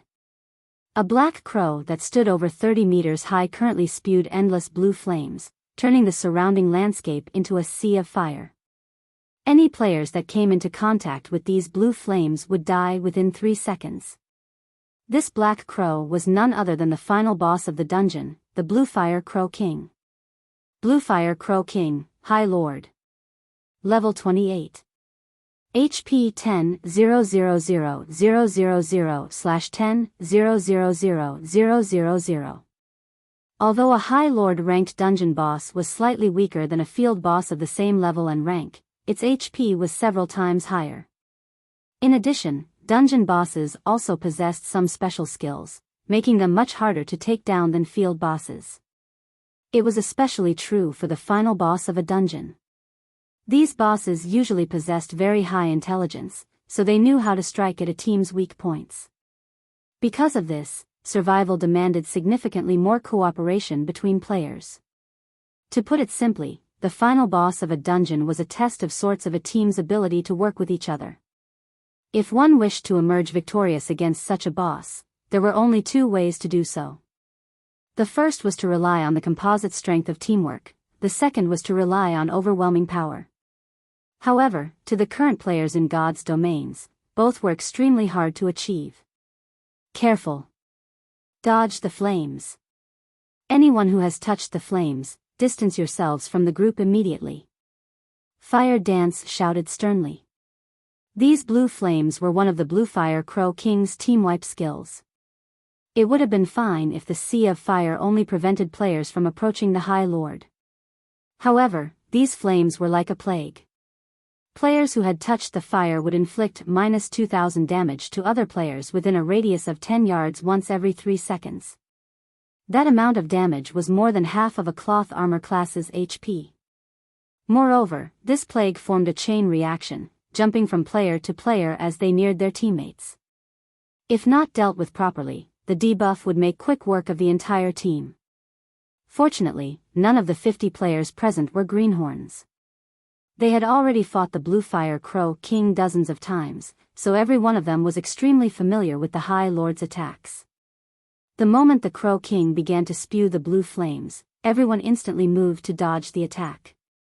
However, the flames still struck a few unfortunate players, so they had no choice but to distance themselves from the rest of the team. After the Blue Fire Crow King stopped spewing its fire, it squinted as it focused on one of the healers standing at the rear line.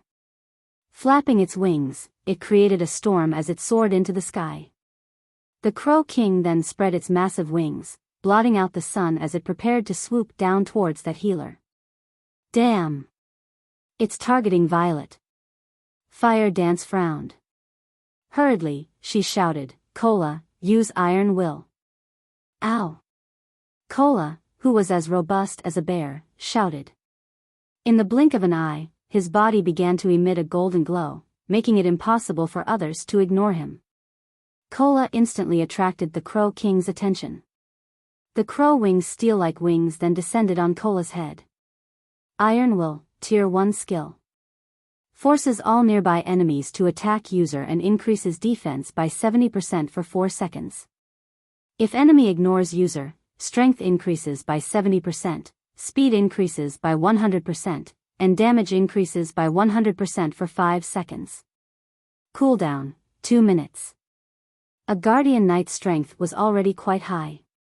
If Cola's strength increased by another 70% and his damage increased by another 100%, even a boss of the same level would find his attacks too much to bear. Hence, the Crow King had no choice but to attack Cola. Boom! The Crow King's black wings possessed a massive amount of attack power. Upon contact, the boss repelled Cola, the Guardian Knight having no choice but to retreat 8 steps before he could stabilize himself. Despite having blocked the attack with his shield, Cola still received over -800 damage. Its battering dive really packs a punch. Cola hurriedly used his shield to block the High Lord's follow-up attacks. Every collision numbed his arms and forced him to retreat by multiple steps. If his defense had not been increased by 70%, he would have easily received over 1,000 damage. The Crow King would attack more than a dozen times in quick succession when using battering dive. If Cola received every single attack, he would die without question. While Cola's HP rapidly decreased, Violet Cloud, who stood at the rear of the team, waved her jade-like hand. Healing spells then landed on Cola, one after another, causing Cola's HP to yo-yo. Her heals were very timely. In the end, Violet Cloud managed to stabilize Cola's HP above a safe threshold, letting the Guardian Knight avoid the fate of instant death at the hands of the Blue Fire Crow King. Thanks to Violet Cloud's precise and powerful healing, the entire team had an easy time dealing with the Blue Fire Crow King. Violet Cloud was the only healer responsible for the lead MT. This situation freed the other healers to focus on keeping the other members of the team alive, allowing the team to avoid losing members to one of the boss's minor skills. Meanwhile, the other ranged classes took the opportunity to barrage the High Lord with a stream of attacks. When Cola's Iron Will ended, the Blue Fire Crow King shifted its focus back to Violet Cloud.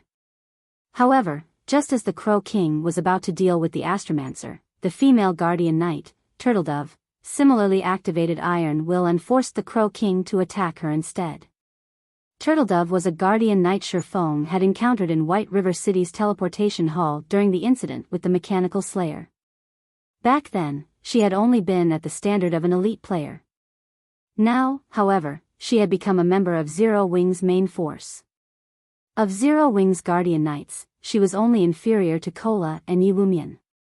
Unfortunately, as her equipment was slightly inferior, she required 2 healers to maintain her HP above a safe threshold.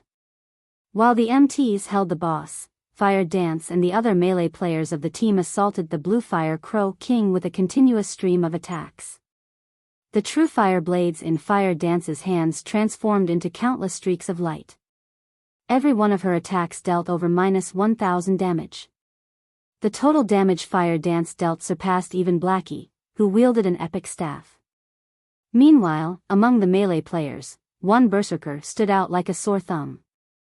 Although this berserker's weapon was only a level 25 fine gold greatsword, his total damage ranked 7th in the entire team. He was none other than Shadow Sword, the person who had accompanied Turtledove during the Mechanical Slayer incident. Shadow Sword was almost equally matched with Rampant Blade, one of the 5 demon generals, and the berserker ranked 6th in terms of total damage within the team. However, unlike Shadow Sword, the weapon Rampant Blade used was a level 25 dark gold two-handed saber. However, although Rampant Blade's weapon possessed significantly higher attack power than Shadow Sword's fine gold greatsword, the two berserkers were almost equal in terms of their total damage. One could see clearly just how high Shadow Sword's skill completion rate was. Shadow, you're improving too fast. Your skill completion rate was roughly 78% yesterday, yet, today, it's sitting at 80%. It seems that my position as number 1 berserker will soon be in danger, Rampant Blade said, depressed. That's because you're not working hard enough. Shadow Sword has either been raiding dungeons or visiting the Divine Colosseum to improve himself, Yi Wumian, who had been the workshop's past leader, said contemptuously. Alright, enough. Focus on the boss. Fire Dance reprimanded. In reality, other than Shadow Sword, many other powerful recruits had joined Zero Wing's main force. This allowed the strength of Zero Wing's current main force to improve significantly. At this point in the fight, the Blue Fire Crow King only had 50% of its HP remaining. Die, intruders, the Blue Fire Crow King bellowed. Cola, take care of the boss. The other MTs and melees will deal with the small mobs. Fire Dance shouted, her expression turning grim. A moment later, over a dozen 3-meter-tall blue fire crows descended from the sky. Every one of these blue fire crows was a level 28 special elite, each with 300,000 HP. It would be extremely difficult with them all. If players did not dispatch these blue fire crows swiftly, these monsters would grow using the only skill they possessed, growth. When the blue fire crows used this skill, they would instantly become chieftain-ranked monsters, their maximum HPs reaching 700,000. If the battle dragged on for too long, they could even become lords that possessed 1,500,000 HP. Even a more powerful team could not contend with a high lord in addition to over a dozen lords. A few minutes later, a group of players emerged from the ruins of the Crow God's resurrection point. Meanwhile, quite a few teams took this chance to relax around the resurrection point. Among them were the various large guilds of White River City. The Blue Fire Crow King had wiped them all out. When everyone saw this new group of players appear, they all could not help but gaze at these players with admiration. This group was none other than Zero Wing's main force. They were the team with the best equipment of all the teams in White River City. Those blue fire crows are too difficult to deal with. Our overall DPS is still too low, Blackie stated dispiritedly. It would be awesome if Guild Leader joined us. With his DPS, we can breeze through this boss. The other members of Zero Wing's main force nodded in agreement. In their opinion, Shi Feng was no longer a human. He alone could serve as an entire team. Suddenly, Fire Dance received a call from Aqua Rose. After exchanging a few words, joy appeared on Fire Dance's face. Let's head back to the city and rest for a bit, Fire Dance said through the team chat. Return? Aren't we supposed to try 5 or 6 more times today? Blackie asked, surprised. Didn't you want Guild Leader to raid with us? Fire Dance grinned. Guild Leader has just returned, and he's telling us to head back to the residence immediately. He says that he has something to tell us and that it's related to the dungeon. Really? Everyone was suddenly excited. We'll know once we get back. Saying so, Fire Dance took out a return scroll and began chanting. Everyone else followed her example, one after another. Look! Zero Wing's main force is leaving. Are they giving up on the dungeon? Probably. The final boss of the ruins of the Crow God is really too powerful. They must have guessed that no team will clear it anytime soon, so why bother wasting their time here? Many teams that had watched Zero Wing carefully before chatting among themselves.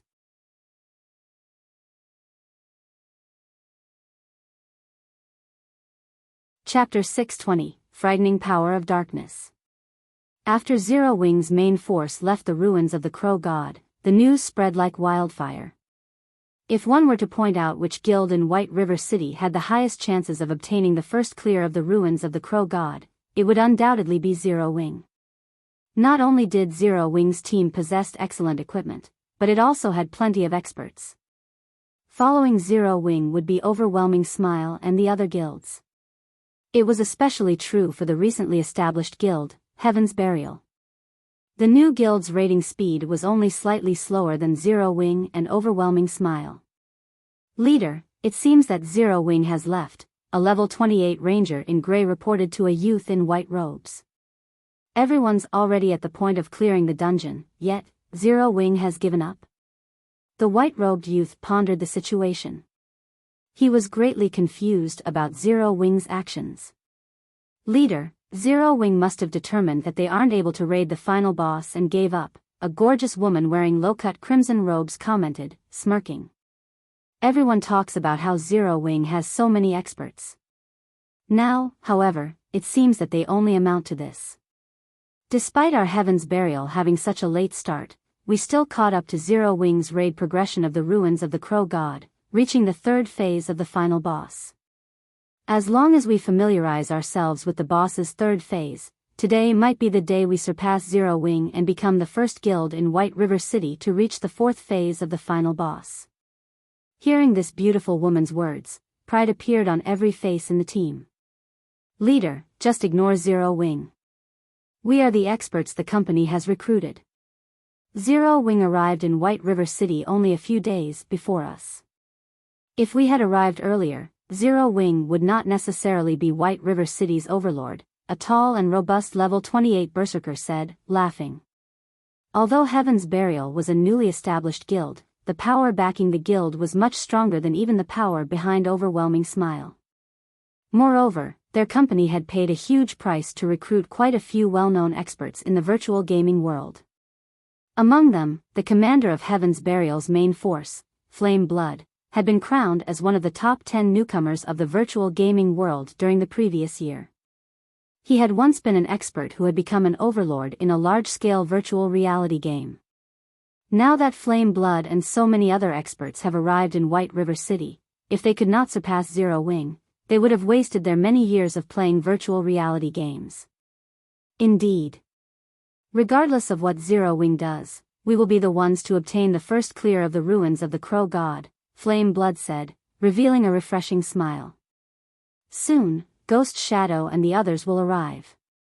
At that time, Heaven's Burial will claim the ruins of the Crow God in one fell swoop.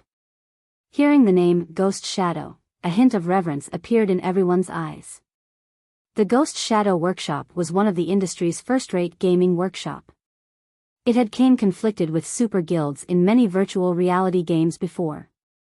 The strength of the workshop's core members was extraordinary. Meanwhile, in terms of popularity, Ghost Shadow was even superior to the Snow Goddess, Gentle Snow, and the guild leader of Star Alliance, Galaxy Past. 2 days ago, the company successfully purchased Ghost Shadow Workshop, rebranding the workshop's members as members of Heaven's Burial. Heaven's Burial's strength soared instantly and even showed signs of surpassing Zero Wing. Aside from Heaven's Burial, Overwhelming Smile had also made ample preparations in order to conquer the ruins of the Crow God. War Wolf, who had been based in Maple City, had come to White River City. In addition, he brought with him a group of experts with domineering auras. If Sure Feng were present, he would definitely be shocked as a few of War Wolf's team actually consisted of Ouroboros's top combatants. Among them was the gifted Soaring Snake, who had undergone a massive change. Not only had he reached level 29, but he also carried 2 blue longswords whose quality could not be determined. The 2 longswords looked identical, and it was obvious that they were a set. Brother Wolf, now that Zero Wing has given up, the rest will be up to you. Feng Xianyang addressed War Wolf respectfully. After facing a series of failures, Feng Xuanyang's position in Underworld had fallen significantly. However, he had not given up. As long as Overwhelming Smile obtained the first clear of the ruins of the Crow God, he still had a chance to make a comeback. Hence, he had specifically invited War Wolf and the others to help him. Young Master Feng, you can rest assured.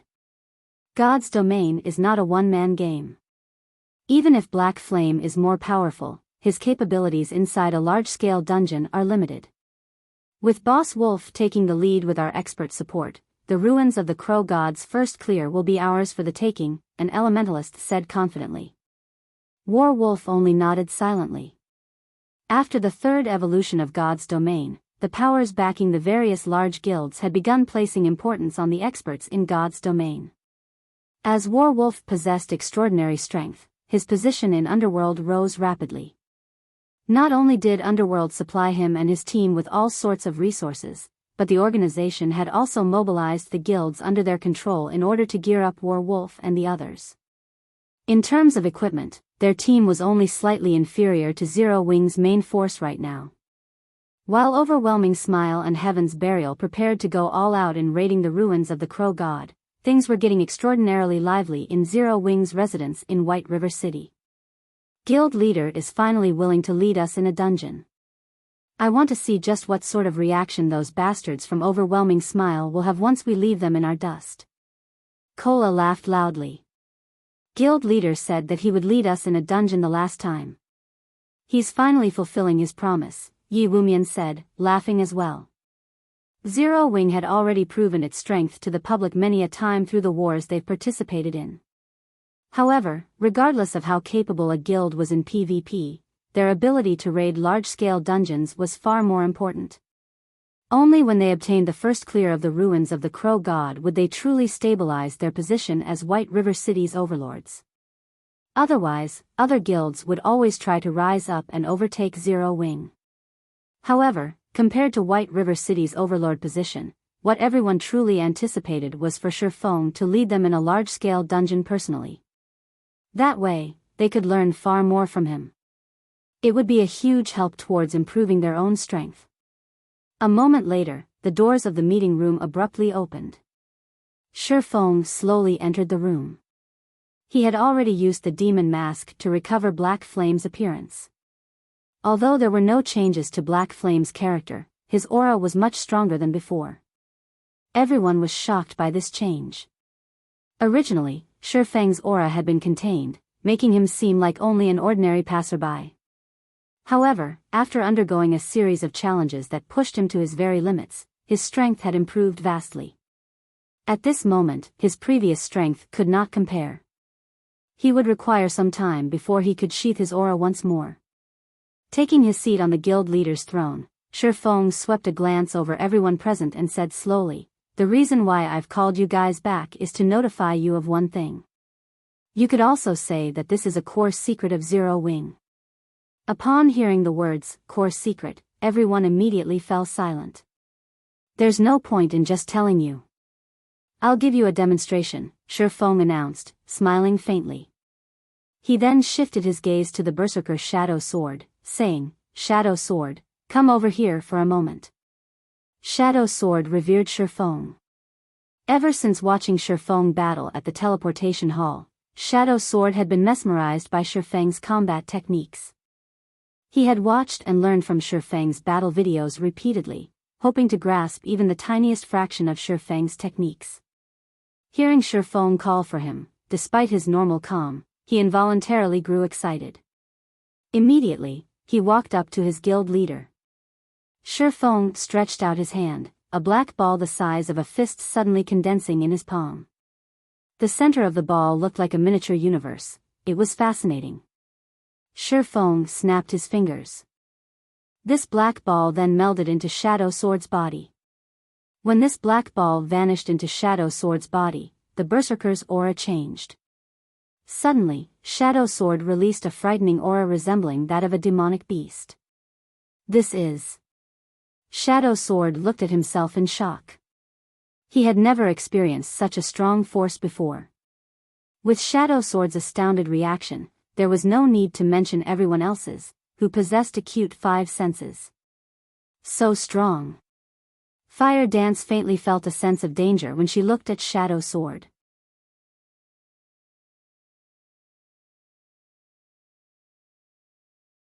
Chapter 621, Sensation. As the commander of Zero Wing's main force, Fire Dance had a very clear understanding of every member's strength. Although Shadow Sword had improved quite significantly during this period, his combat power only ranked slightly above average for the team. He was not capable of making her feel even the slightest hint of danger.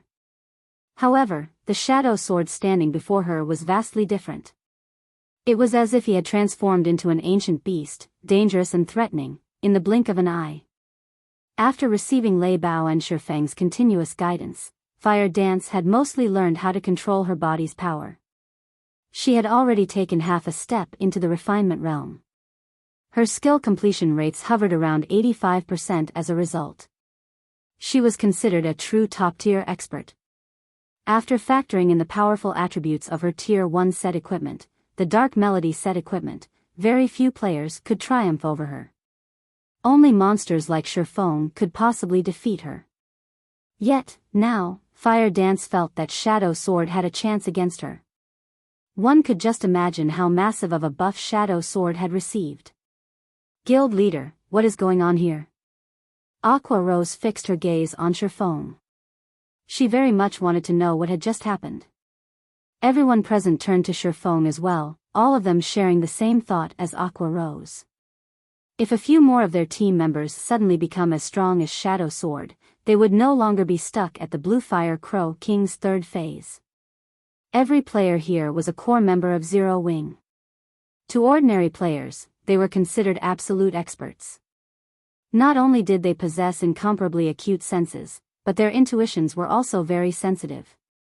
Only by sheathing one's aura perfectly could they fool these players. Shifeng during their previous encounter was an example.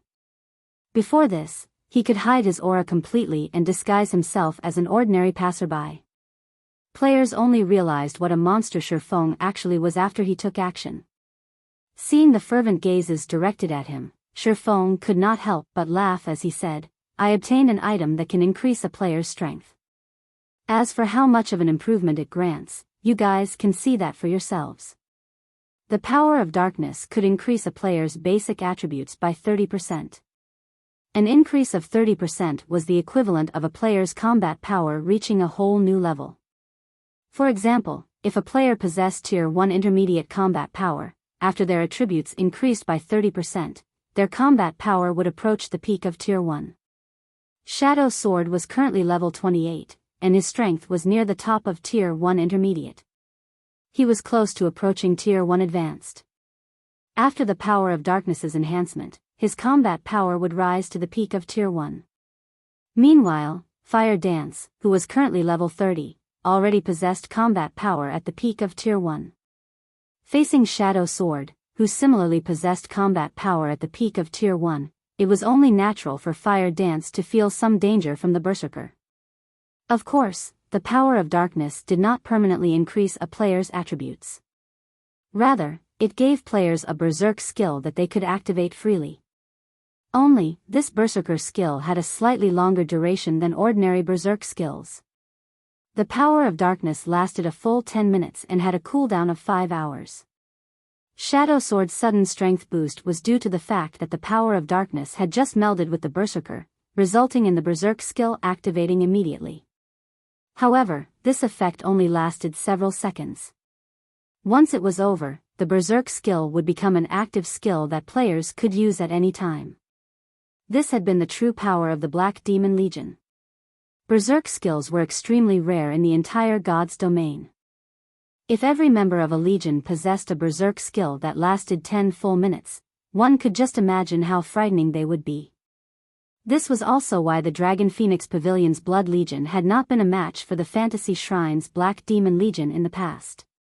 Guild leader, how many people can that tool strengthen? As the vice leader of the guild, Aqua Rose was particularly concerned about this. If they could enhance many players, they could definitely raise the main force's combat power to a whole new level. Everyone's hearts began to pound upon hearing Aqua Rose's question. They, too, wished to become stronger like Shadow Sword. However, they all knew that such a buff could only be used on a limited number of players. It would not be easy to obtain a spot for themselves. Relax. Every member of the main force can obtain this power. Shifeng did not reveal the exact numbers to his guildmates. There were a total of 100 members in Zero Wing's main force. In addition, there were 200 reserve members. The 600 slots he had on hand were more than enough to go around. Everyone? Guild leader, you're not joking, right? Aqua Rose was inwardly thunderstruck. She seriously doubted Shifeng's claim. If every member of Zero Wing's main force could possess this power, then they could display astonishing combat power. Not to mention the hard mode ruins of the Crow God, they could even try Hell mode. I have not finished. I plan to choose some members from the second echelon to form the Black Demon Legion. This legion will focus on dealing with field bosses and 20-man Hell mode team dungeons. I'll leave this matter to you, Aqua. Shifeng did not wish to waste his remaining power of darkness. In the past, one of the duties of the Fantasy Shrine's Black Demon Legion was to grind and collect equipment through raiding various 10-man and 20-man Hell mode team dungeons. In a guild, even the elite teams would struggle to raid 10-man and 20-man Hell mode team dungeons. With the power of darkness, however, the difficulty of dungeons would fall sharply. It would be much easier to clear dungeons in the future. It was also this reason that had allowed the Fantasy Shrine to amass a ton of wealth. The greatest asset they could gain from raiding Hell mode dungeons was magic crystals. Normal mode dungeons very rarely dropped magic crystals. However, it was a different story for Hell mode dungeons. The drop rate in Hell mode dungeons was more than 10 times that of normal mode. The magic crystals could then be used to train the guild's elites and experts. Hence, Fantasy Shrine's overall strength had steadily increased in the past. In the end, the guild had become the overlord of the Black Dragon Empire, and even the Dragon Phoenix Pavilion had been forced to give way to Fantasy Shrine. In this life, Shifeng could use the power of darkness on far more players than Fantasy Extinguisher had been able to. Naturally, he had to utilize this benefit properly. A short moment later, every official member of Zero Wing's main force received the power of darkness. To Fire Dance and Violet Cloud, a 30% increase in attributes was colossal. Their combat power had already been at the peak of Tier 1. After using the power of darkness, they even qualified to contend with a Lord, which was the equivalent of a Tier 2 class, by themselves. Although they still could not win against a Lord, they could hold one off for a relatively long time. They could almost rival a great expert such as War Wolf. Only, they still lacked techniques. After strengthening the main force, Shifeng led Fire Dance and the others towards the ruins of the Crow God. Although Shifeng still had many things he needed to attend to, such as the teleportation magic array and the stables, the construction of these two required materials. These materials could only be obtained from large-scale team dungeons. Hence, there was no point in focusing on those items for now. An hour or so later. Ruins of the Crow God. An extremely tense atmosphere surrounded the 50-man team dungeon. Players crowded the vast plains around the ruins. The majority of these players consisted of guild players. The various large guilds in White River City knew that this was the juncture for the final sprint to claim the first clear of the ruins of the Crow God. It was highly possible that a lucky guild would obtain the first clear in the next second. Hence, many guilds' members anxiously waited outside the dungeon's entrance. If their guild's team required any tasks or additional supplies, these idle members would rush to get it done or delivered. Look! It's Zero Wing. Huh?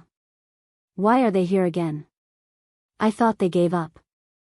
I don't think so. Look, even Black Flame has shown up. They must plan to go all out. This is going to be interesting. Just before this, Heaven's Burial also received backup from a group of experts. I heard that those experts were members of the Ghost Shadow Workshop. Every one of them is incredibly strong. As for Overwhelming Smile, they, too, dispatched a lot of experts. I wonder which of the three will emerge wearing the crown. I'm betting on Heaven's Burial. They have Ghost Shadow leading the team. Even super guilds are trying to annex the Ghost Shadow workshop. Moreover, Heaven's Burial entered the dungeon a while ago. Zero Wing has only just arrived. Most likely, they are already too late. Upon noticing Zero Wing's arrival, everyone in front of the ruins of the Crow God began chatting among themselves. Guild leader, we have trouble. I've heard of Ghost Shadow before. He is definitely an expert among experts. Moreover, he has a group of reliable teammates with him. Now that they've been in the dungeon for quite some time, it will be difficult to compete over the first clear. Aqua Rose frowned slightly. She had heard plenty about Ghost Shadow. Shifeng shook his head. Laughing, he said, who says we're competing over the first clear of hard mode? Everyone turned to Shifeng in shock. However, before they could react, Shifeng selected the dungeon's hell mode difficulty. In the next moment, every member of the team was teleported into the dungeon. You're tuning into the Biyao's Wuxia Chronicles YouTube channel. Don't forget to subscribe and join us on this journey to catch the most captivating stories.